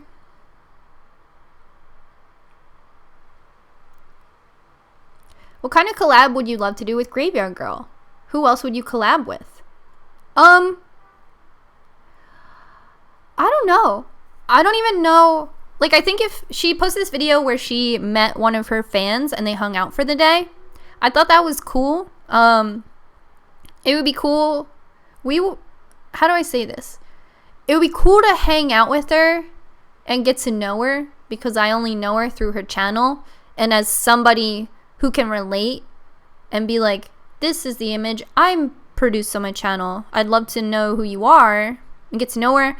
I lived in Houston for a little while, so it'd be cool to go back and visit. I have some friends in Houston. I laid some roots in Houston, so it'd just be cool to chill. I don't know how close she lives to like Sci-Fair, but I would go to like Bel Air. It's kind of like a little Chinatown, get some food, just be cool. I don't know, you see somebody who like maybe needs a friend or maybe needs somebody to talk to, and it just like, it makes you feel maybe compulsions that aren't socially acceptable or okay. Like, I'm like, I know I cannot reach out to Graveyard Girl, but you're like, oh, maybe I can like help her or relate to her or be her friend. And she posts this video where she's hanging out with her fan, and she's like, hey, like, I haven't really hung out with people for a while, so I have to get back into it. And you're kind of just like, damn, like, that's heavy. But you're also watching it as a person, and you're like, I worked at that Target.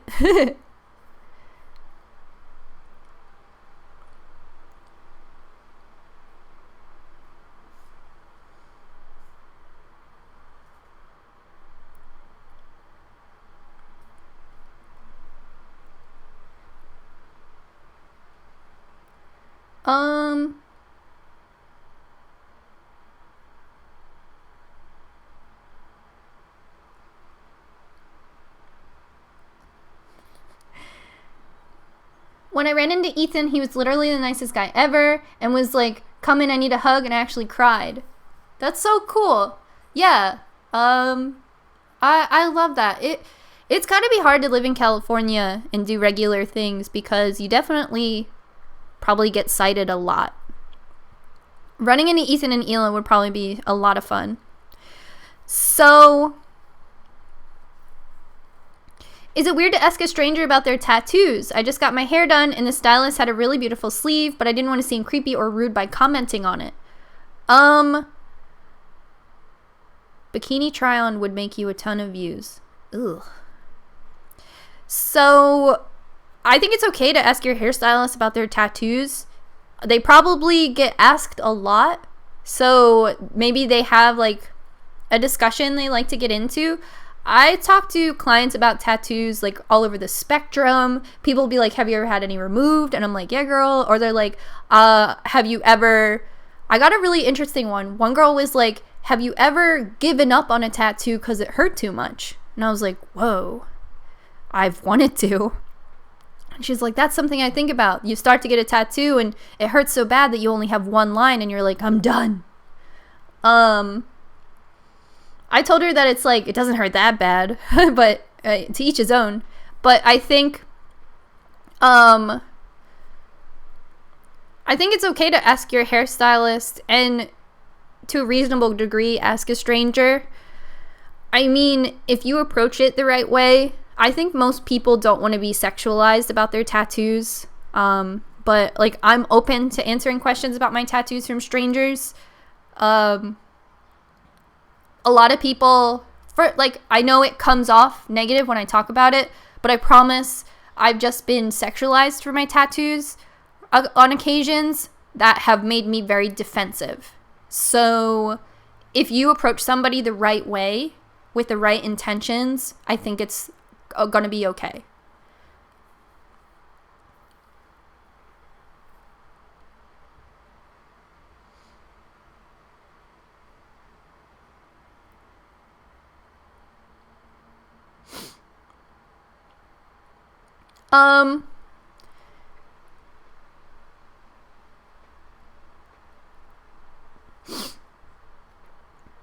I thought you were talking about Ethan the cat. I'm talking about Ethan from H3H3. The orange one was in here. PB is upstairs, my white cat. She's in my bed. So, I didn't make the bed this morning, and I know I said, like, I do self-care. I make my bed every morning. But this morning I made breakfast, and now PB is in the bed, and I don't want to make it. I don't know why she's upstairs. My mama. Hi.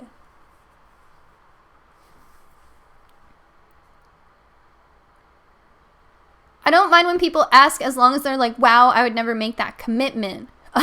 So last Sunday I went to the Still Not Asking For It tattoo event, and it was so chill. I have all the footage for it. I didn't realize I accidentally shot the entire thing in 4K. So I'm actually going to try and edit it a little bit today and Monday and hopefully have it by Tuesday. A busy girl. And a privilege to be busy, so I'm not super worried about getting that video out, but I do want to have it out by Tuesday. If I didn't shoot it in 4K, it would be out by now. But when I was at the Still Not Asking For It tattoo event, that subject came up. I was like, yeah, one time this guy was like, oh, I could never get a tattoo. Like, I don't know what I would pick. And I was like, maybe you should just buy the t-shirt. And everyone was like, yeah, literally, I've said that before. And I was like, I'm glad we're all on the same page.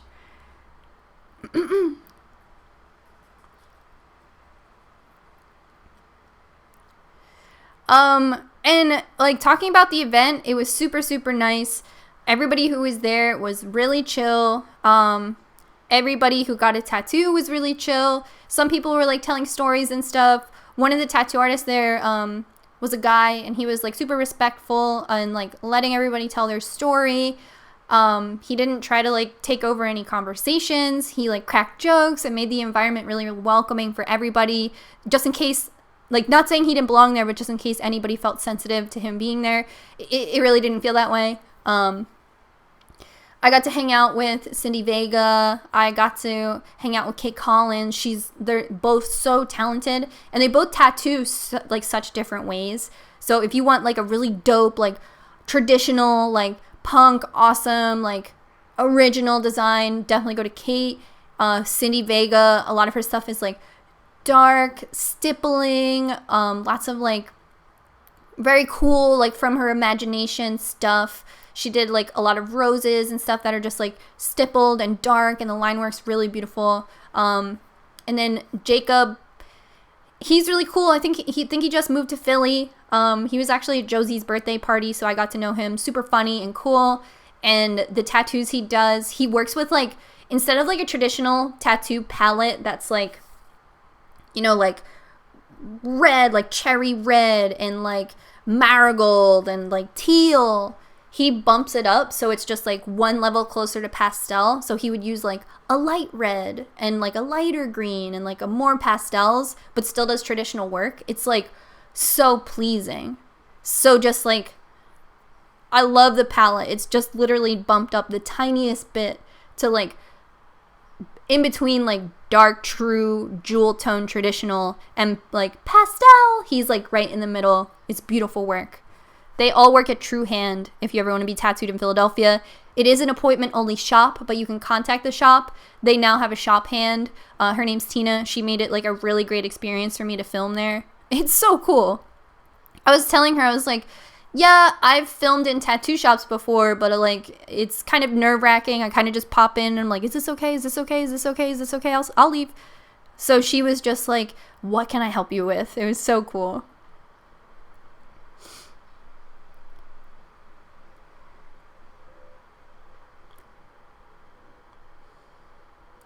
Literally the only times I've been approached for my tattoos was either to be sexualized or for someone older to talk shit. I'd be down to actually have a conversation with someone legit. Interested. Yeah. So it's always honestly, to like even go back to the question originally, like, can I talk to someone about their tattoos? At this point, it's a breath of fresh air to have like a good constructive conversation with somebody, or you know that they are talking to you out of interest. They're not just like, who did your tattoos? And you're like, which one, dog? Like, where? Which one? So yeah, I mean, this might just be my experience and like your experience, like people only talking to you to sexualize you, but it's like I'm very defensive because I do have those experiences. And I'm also defensive because people will minimize how those experiences make me feel.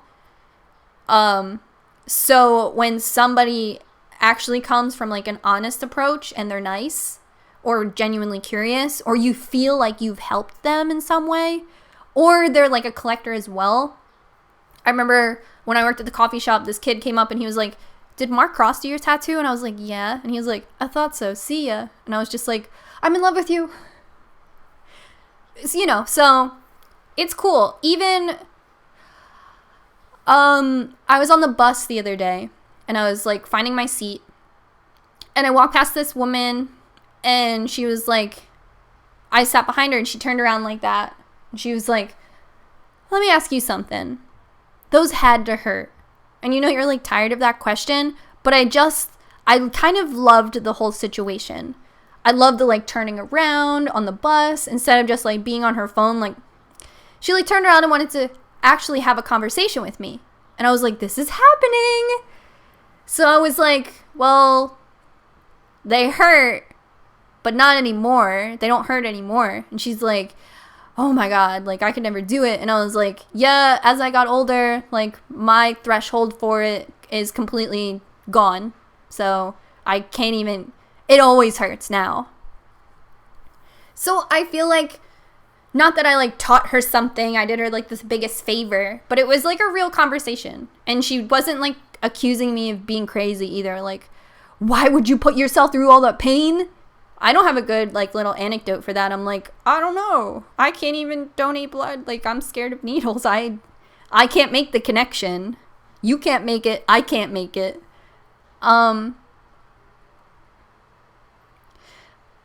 But those are interactions, like, I'm totally fine with. And it's just interactions that are, like, messed up in nature that I don't like. Like, I try to think of it like, if someone were to compliment my outfit, I would be really into it. But if someone was like, that outfit's sexy, I'd be like, no, it's not. It's vintage, first of all. And I paired it with these shoes.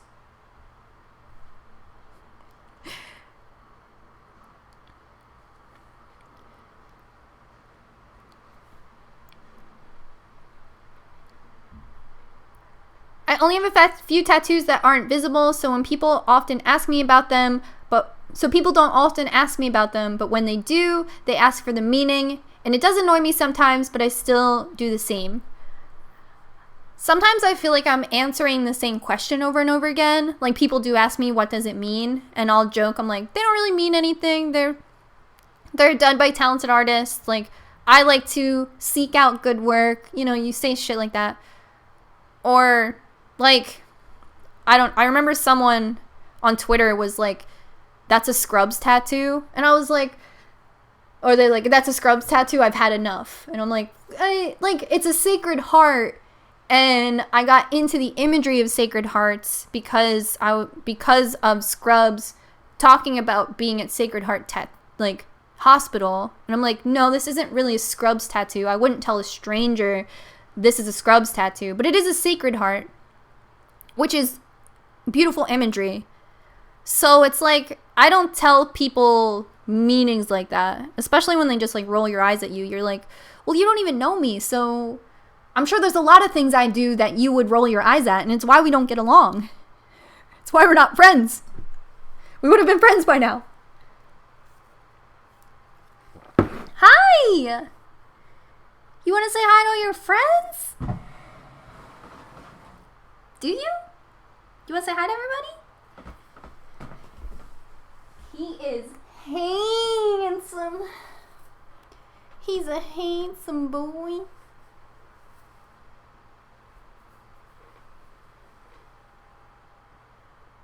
He's really big.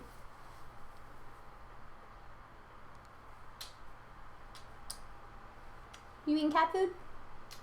Did you have some cat food?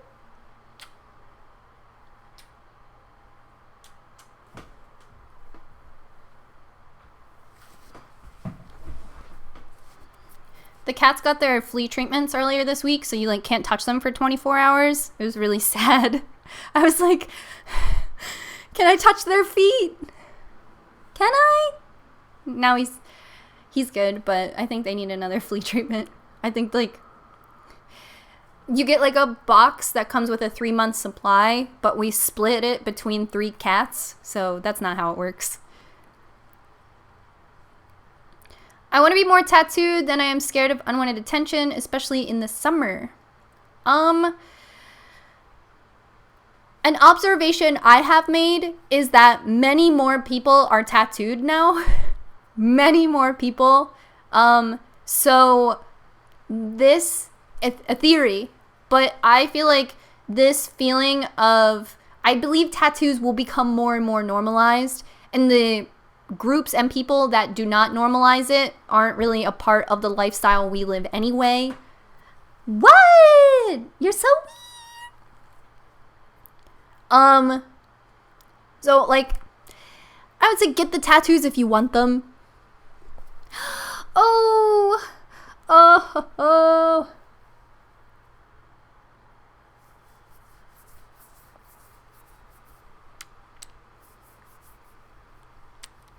Where's PB? In your bed?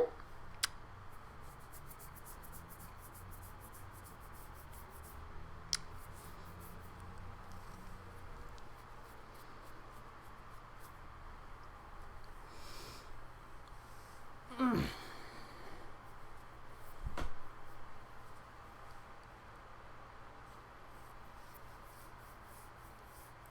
you see his back?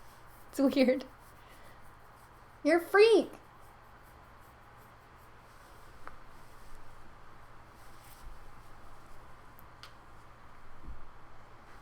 I'll never get all this cat hair off me. It gets in my eyelashes. Have you ever removed a tattoo because of the feedback on it? I have a syringe tattoo on my hand. I love it. It means something personal, but I get a lot of questions about it. Yes. So I actually have, I think I have a few videos talking about it, but if you're a newer subscriber, you may have not seen them.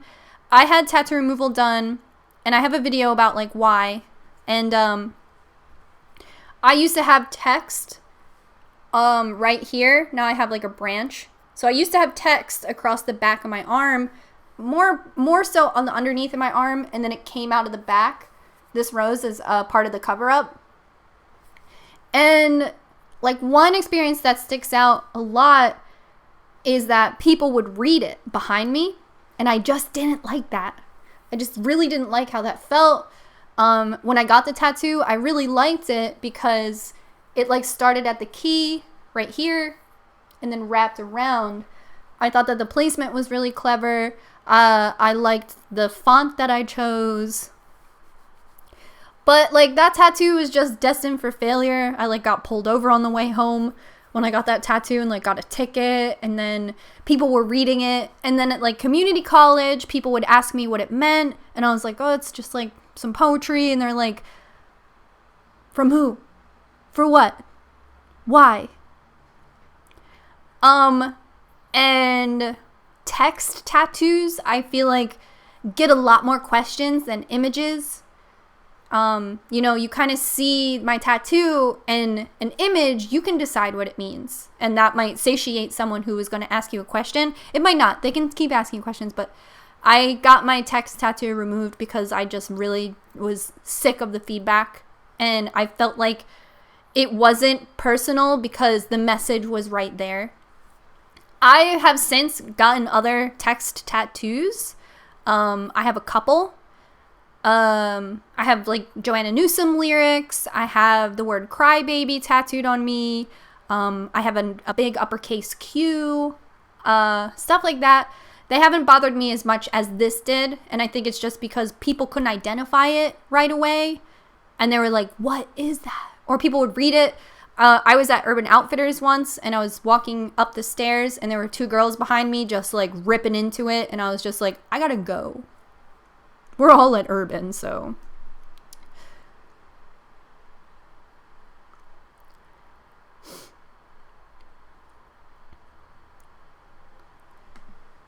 It sucks because I really want lyrics tattooed on me, but I don't want the commentary that comes with it. I'm working towards turning lyrics into imagery.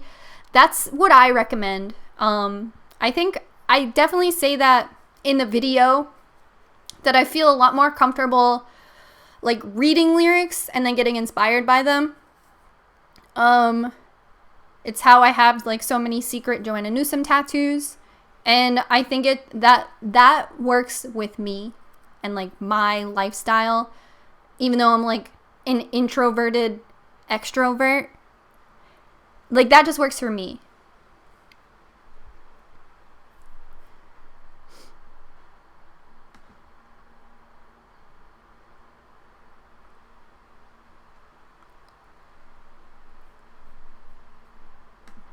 Okay, people are saying that the stream is disconnected, so I'm just gonna have a little sip of tea.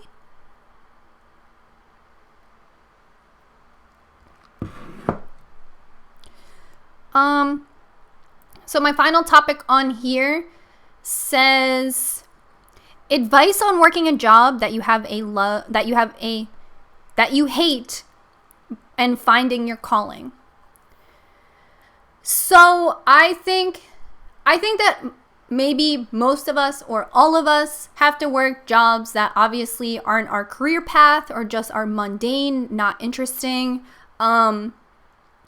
It's kind of like in my video that I posted yesterday, I said that I used to work at Kmart 10 years ago, and working at Kmart was harder than working at McDonald's. Even though the job was less strenuous, it was just very bleak. Like, your cashier is talking to you because they are desperate, not even because they're required to be polite.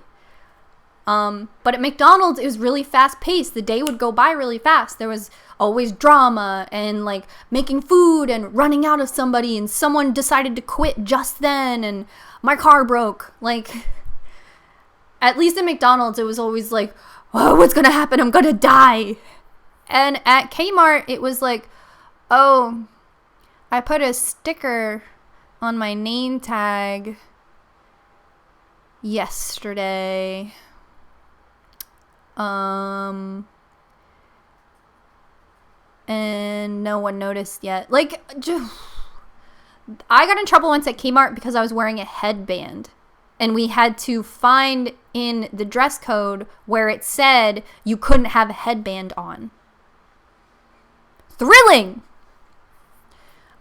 So I've worked a ton of jobs in my life. I think someone asked me to make a video about all the jobs I've worked. I don't know if I'll do that, but I could see it being interesting. But also like very revealing of who I am. Although I've been pretty honest about where I've worked. So I've worked really mundane jobs, and I've worked jobs that solely pay the bills and stifle me creatively.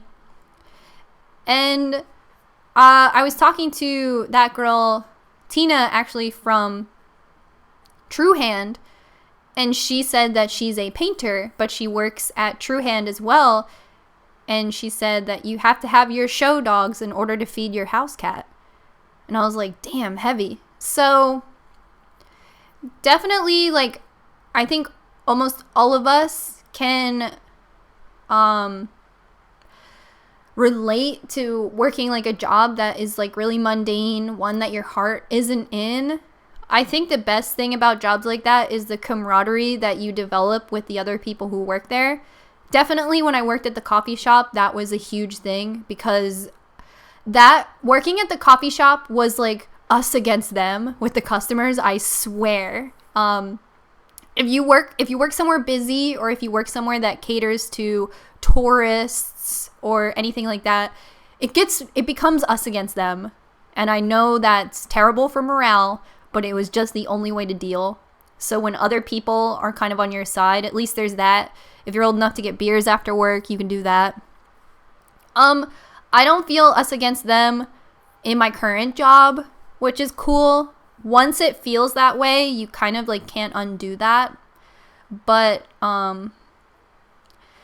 sometimes you just have to pay the bills. Sometimes your heart isn't ever going to be in your career. And sometimes you get put in a position where your shitty job is hard to refuse. When I worked at the coffee shop, it was the most I was ever paid, even now. So, like, going to that job every day where you felt like it was me against the customer, it's us against them, like I've been harassed here, I've been belittled here, I've felt unsafe here, but here we go. If I quit, I will never find a job that pays this much entry level. And I used to have this thought that was like, oh no, I'm going to graduate beauty school and I'm just going to stay at this like effing coffee shop. What am I, like, I can't believe I'm letting this happen. But I mean, luckily I was fired, but I definitely understand. But you can zone out, you can make it a game, or you can just put emphasis on the things you do outside of work, because we all must work in order to pay our bills. And I mean, I don't have great advice for like how you do that, but you do have to know when to cut the cord. If you get to a point, like with my old salon, talking shit on my salon when I got out of work was like my therapy. It was the only way for me to like digest what like a toxic atmosphere I had worked in, just because I didn't fit in. The people who work there, they work there and they can do it. They have different makeup than me. They work there well. I couldn't, and I felt like the odd man out. And I would go home and just cry or talk shit or talk about situations that happened all day. Because every time I went there, something fucked up, in my opinion, happened. And John was like, all you do is complain about work. It's all you do. I can be your support, your shoulder to cry on, but I just need to let you know all you do is complain about work. And that's when I quit.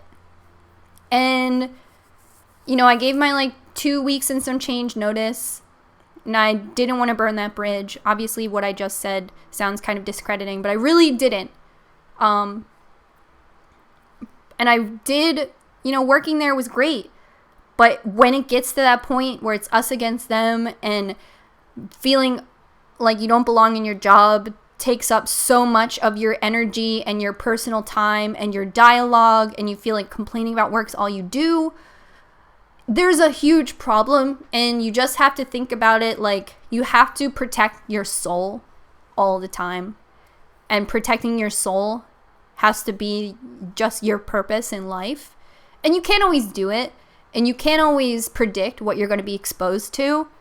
But healing and protecting and figuring things out and figuring out what works for you is trial and error, with the goal of protecting your soul at all costs. So I was like, damn, this is corroding the fuck out of my soul. I can't be happy here. And I'm a cynical person, so I can find dark humor in situations, which is probably why I end up in bad situations past their expiration date, because I just think things are funny. But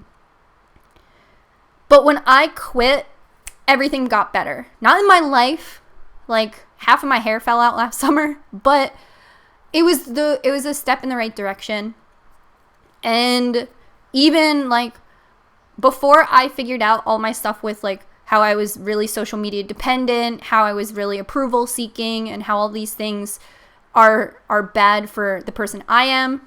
I was getting really burnt out on YouTube. I've heard people say that. I had to figure out what I would do. And I told myself, I will apply at Rite Aid tomorrow if I can't figure out how to make YouTube work for me.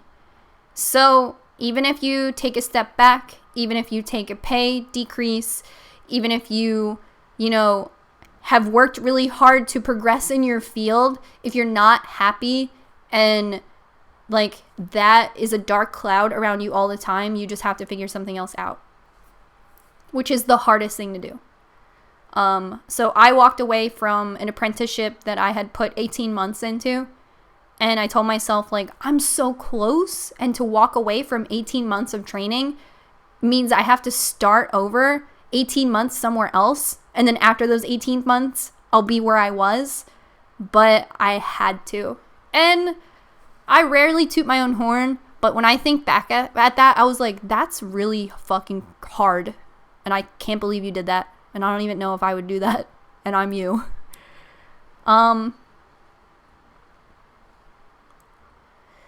Do cool shit before and after work. Take care of yourself. Eat well so you have the energy. Yeah. So if you have an early job and you don't wake up until you need to go to work, that can be a problem too.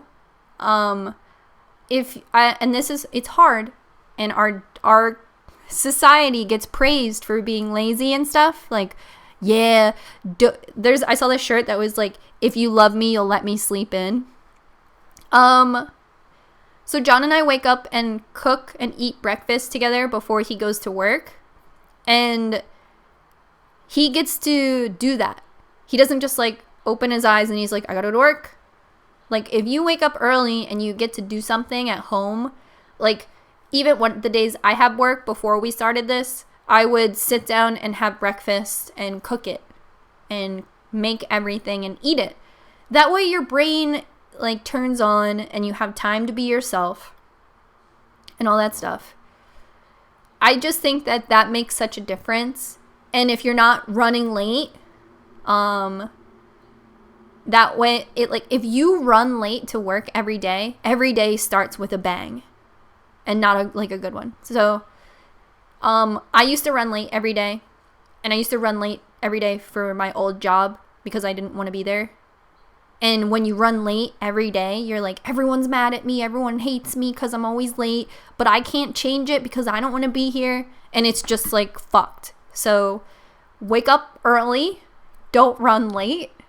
Do something constructive before work, even if it's just me time. Even if it's just doing your hair. Like, all that stuff can greatly help your mental attitude before going into work, especially if you just work a mundane job. Like, I didn't hate working at Kmart, it was just lame.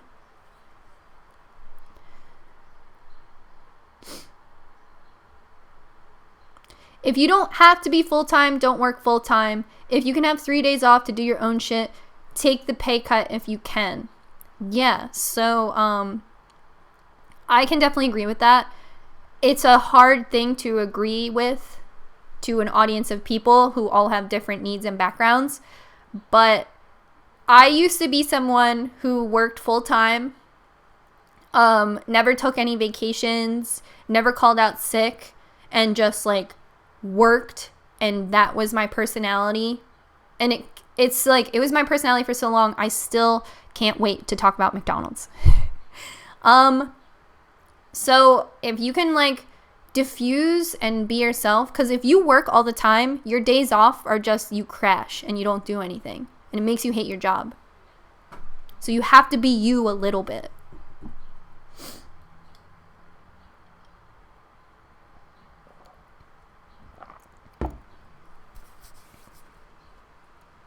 My life got so much better when I decided to wake up at least 2 hours before work every day, chill, have coffee. It's so worth it to be a person first and then go to work. It is.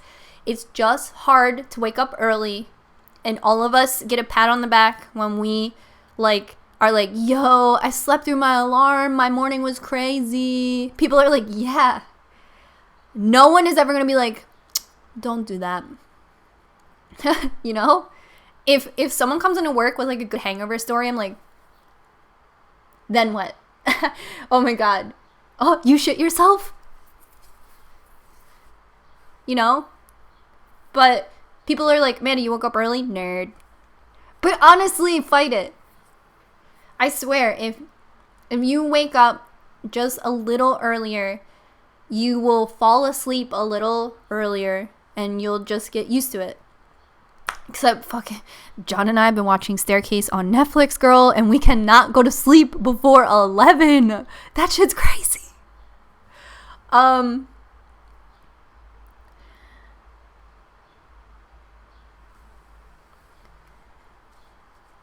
me see.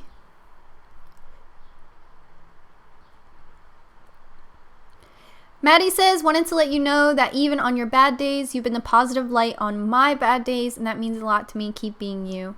Thank you so much. Like, I think this is a good community, you know, and you guys let me express like what I'm working through in real time, you know, and sometimes I'm wrong. Sometimes I backtrack.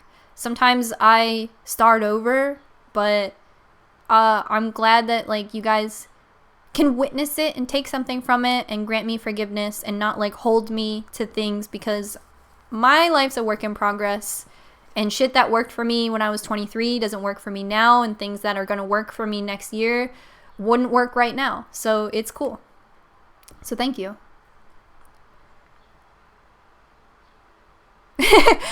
I always come to Qcknd streams for the fun chit chat and end up with crucial, hard-hitting life advice.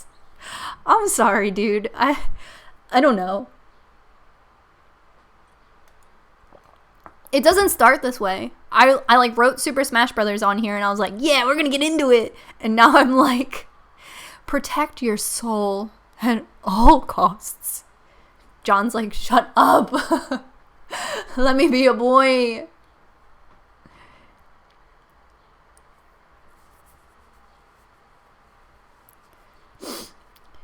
I think it is lagging. I'm really sorry.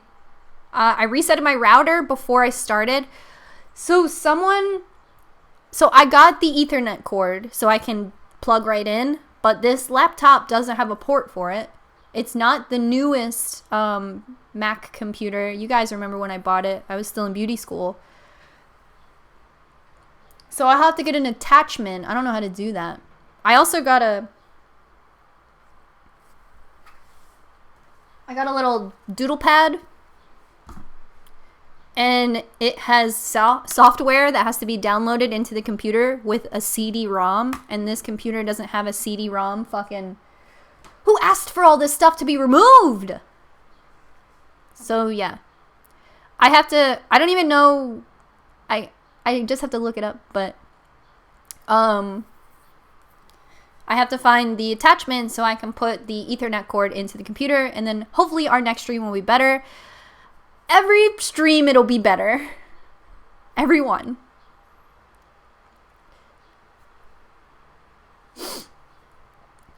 I think little rituals like making tea or coffee, reading a book, yoga, painting, walking are really helpful and can be done in like 20 minutes.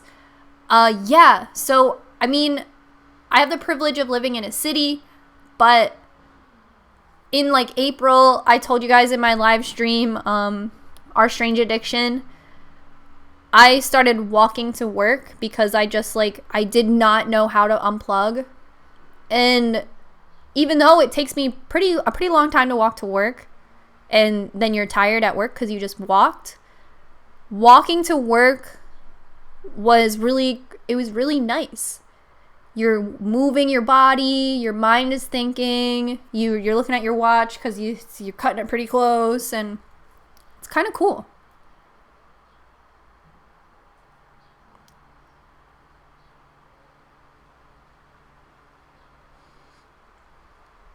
I'm just reading the chat here.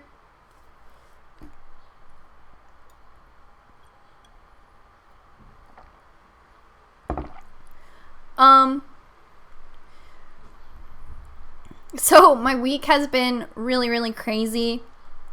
I was supposed to have 3 classes this week, and Kaylin actually rescheduled the 3rd class because she was like, I see you and I know you're busy, like to the assistants. We had an updo styling class on Monday, and my model just like completely ditched me. They answered a model call on my Instagram, and I hit them up the night before to be like, we still good? I DM them the day of to be like, we still good? Do you need directions? I hit them up at the class, like, you on your way? And it actually turned out really cool because Josie ended up being my model, which was, I've never done Josie's hair. Like, I've shampooed her and I've like put a toner on for her, but I've never done her hair. Crazy.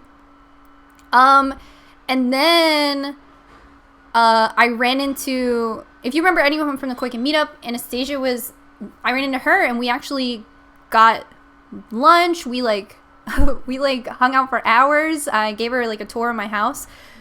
So Monday was cool. And then Tuesday I had to go home to cut my grandparents' hair, both of them. My brother came over, mowed their lawn, and then I did that thing at Kmart. And I hung out with one of my subscribers. We got coffee. Wednesday, I covered for a girl. I covered for one of the assistants. And then we had our first cutting class at my salon because we've only had colors so far. I cut Rachel's hair when she came for one of the classes, but she came like all the way from Richmond. So I was like, this girl's got to get the whole works. She came from far. So this week has just been so crazy, but you guys know I'm also planning John's surprise party. So in the back of my mind, I'm like, ah! He's gonna know. And it's been really cool. I've never planned anything. I was shampooing somebody and I was talking to her and I was like, I'm sorry. And she's like, no, I used to be an event planner. So I was like, okay, Dollar Tree has really cool paper plates. My grandmom took me to the store so I could secretly buy cake mix because I do all my shopping with John. So I couldn't be like, how did this get in the cart? We might as well buy it, you know? So this week's been really cool. Like, it's when you plan an event, not only does it like take up your whole life and you're suddenly like, this is why people are professional event planners, but everybody like around you is like in on it. It's like kind of exciting. Like my grandma has called like 3 different times to be like, and even Josie, so Josie sent me a decoy text And it was so decoy that I thought she didn't mean to text me. Because my name is Amanda, so I get, like, accidental calls and shit all the time my whole life. A's say word, like, you know what I mean? Before, like, conversational text styling on cell phones all the time. Butt dials.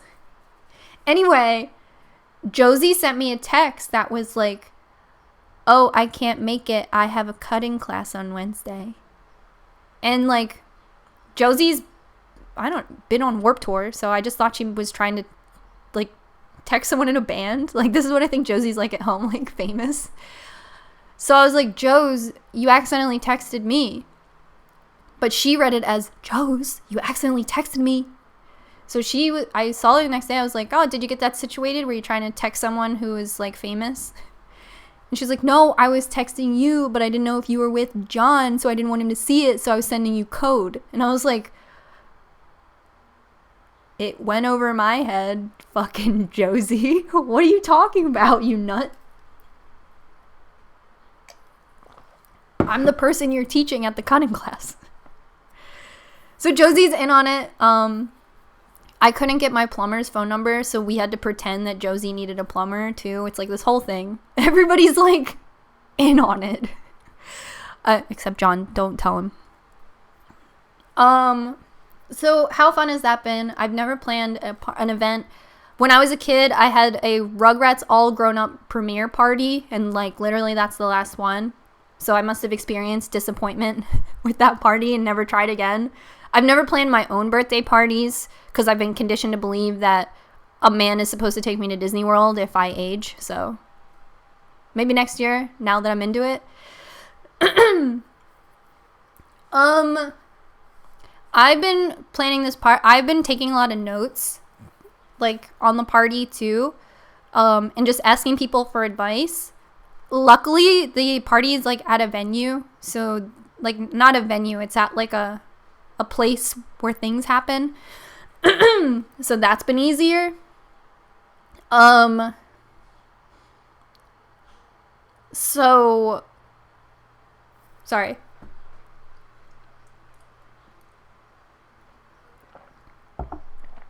So it's just been a lot of fun.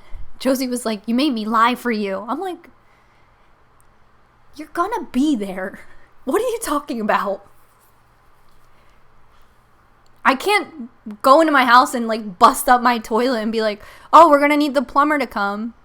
John would just be like, no, you're crazy and you must leave. Did you bust up that toilet? Have you ever gone to Warped Tour? I'm going for the first time this year since I have to go halfway across the country. I've never been to Warped Tour. When I was younger, I couldn't afford to go. And now that I'm older, I think I, like, missed it. And I don't know a lot of the bands now, too. Like, I don't mean I missed it like I'm too old, because I think everybody kind of looks like me. Between, like, 19 and, like, 29, you kind of just look the same. Sorry, excuse me. So, I don't know. I don't know a lot of the bands in that genre anymore.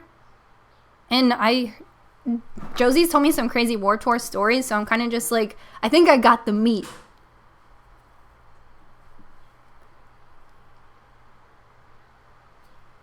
Someone dropped something through my mail slot. It's a little early for the mailman.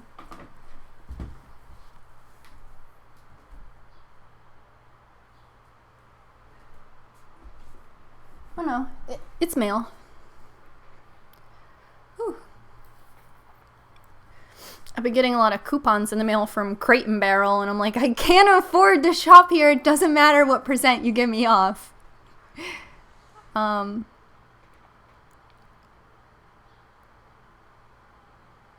guess people spend money on mumble rap instead. Yeah, so I think this is the last year of Warped Tour. I bet Morgan Joyce will go, and I'll ask her how her experience was. I've never been, so I definitely don't want to, like, just be like, well, it's the last year. But yeah, Josie used to be in a band that would tour Warped Tour, and she would tell me some really cool stories. She told me about the year that Katy Perry was there, and that she just, like, really didn't fit in, because I think a lot of the Warped Tour bands are like, you know, pop punk and stuff, and Warped Tour would do a good thing where they would like have everybody who was on Warped Tour kind of receive the same rank, even if you were like a really indie or like small production band. And it was a good way to like get yourself out there. There are definitely people who want to discover new music. So Warped Tour was a great place for that. So I think the Addicts were on Warped Tour. That's really cool. Josie met the Addicts. And Josie said that her band used to cover an Addicts song. And the Addicts played that year, so she was nervous. She said there was like a dance competition and Katy Perry didn't win and said something like, "But I'm classically trained." And everyone was like, we don't wear deodorant. Like, what? Like, I don't know. So yeah, it sounds like a cool time. It sounds like something I would love to be like in on. But yeah, I don't know. I can live like vicariously through Josie's stories.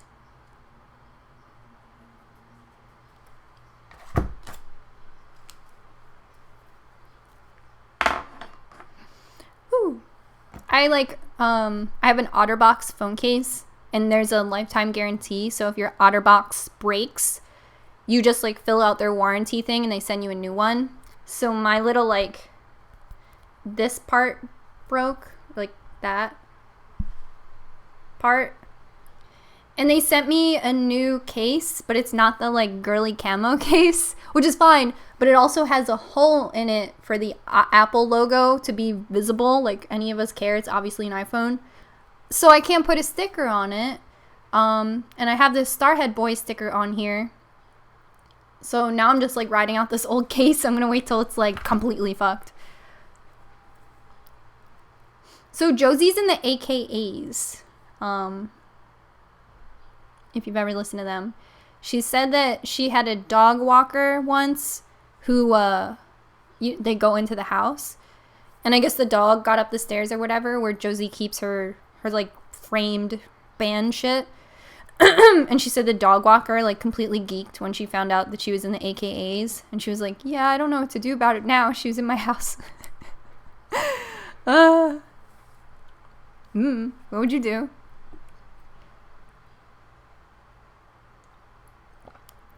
So I have a lot of stuff I have to get done today. A little bit of tea. So I invited one of John's friends to the party, and his friend replied and was like, "I'd love to go.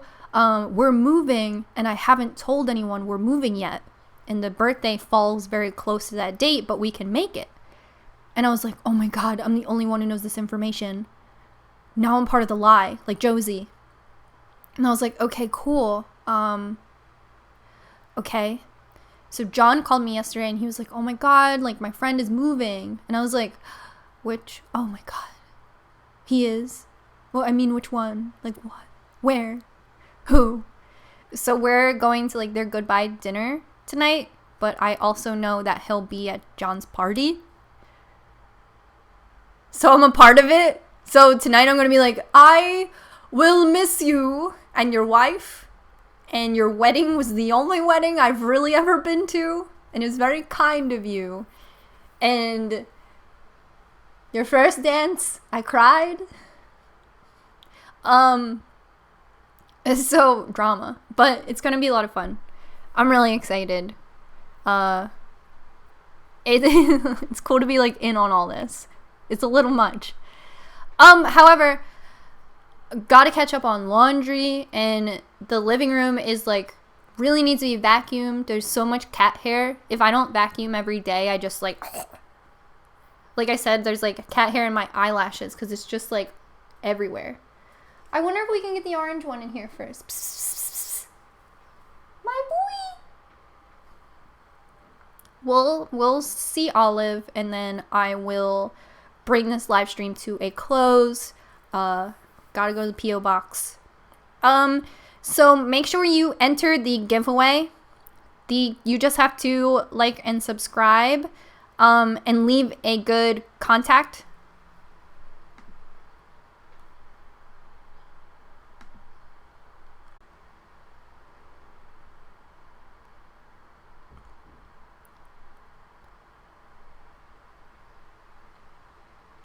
Okay, I think we're back. I think. Let's see.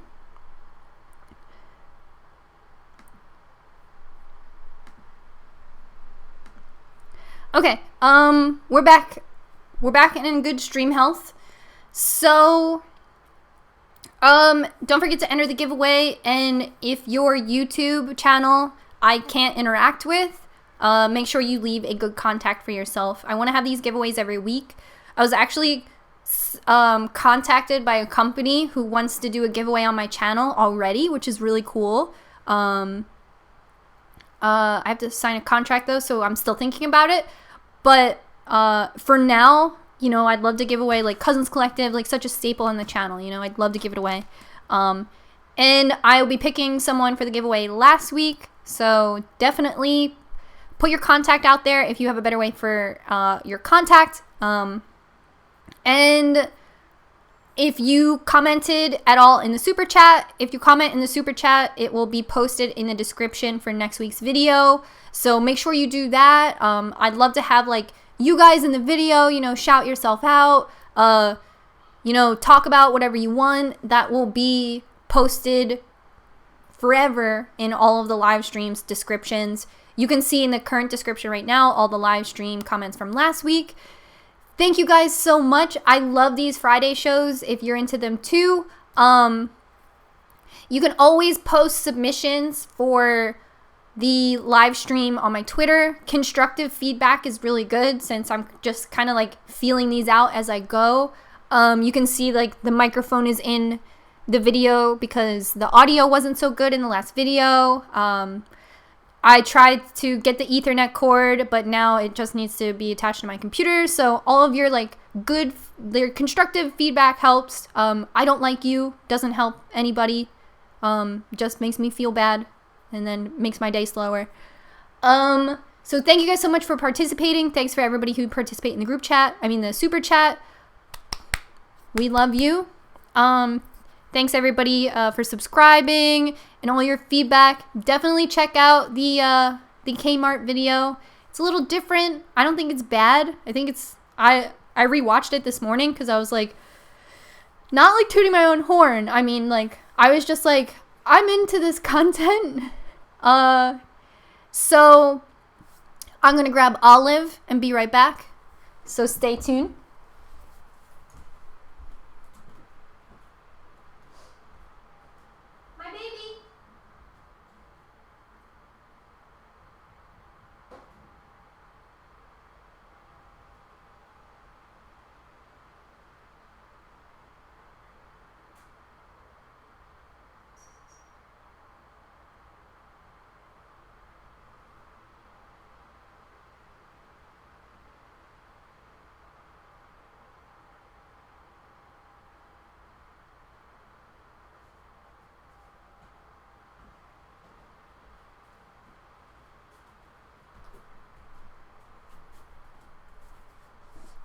Here's a very special surprise. It's PB.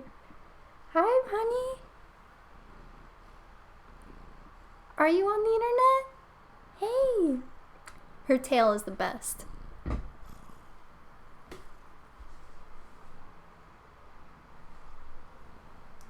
Hey, Mama. Is this your big break? She doesn't like being held. Her nails they hurt me. Oh. That was PB. That was my girl cat. She like, you can hold her, but not like Ethan and Olive. Like you can throw them over your shoulder and like do whatever you need to do. But holding PB is like,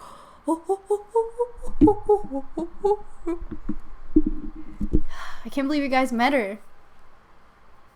All right, I'll get Olive.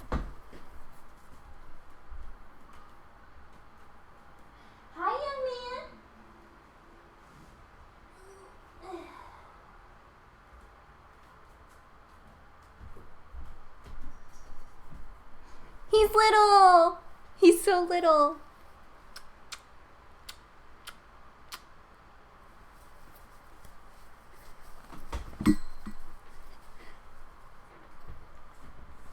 Hey, weird. You're so weird.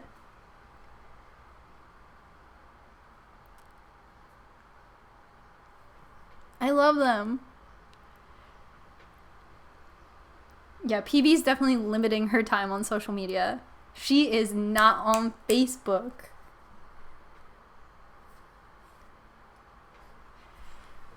Alright, Olive wants to be all my business when I'm on the toilet, but now he did just wake up. He's the only cat who utilizes like our cat tree. So I usually don't like to bother him because I'm like, yeah, that thing was $70. Why don't you take a nap? All 3 cats in one live stream! PB is rare.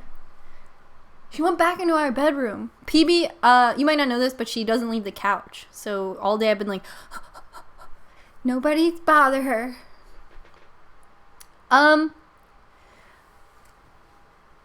So thank you guys so much. A big thank you.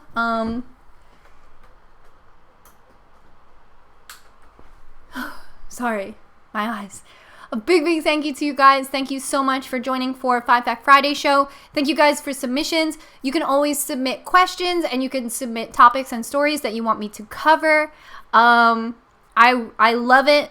I love doing this show. I mean, a lot of the topics this week were kind of like user submitted, and then I did some commentary in the comments. I'd love to keep it going, and I'm really stoked. Definitely let me know. Comment your favorite Super Smash Brothers character. And if you are watching this live stream, not live, thank you guys so much for coming to hang out. Subscribe if it's your first time here. And I love you guys so much. And yeah, until next time.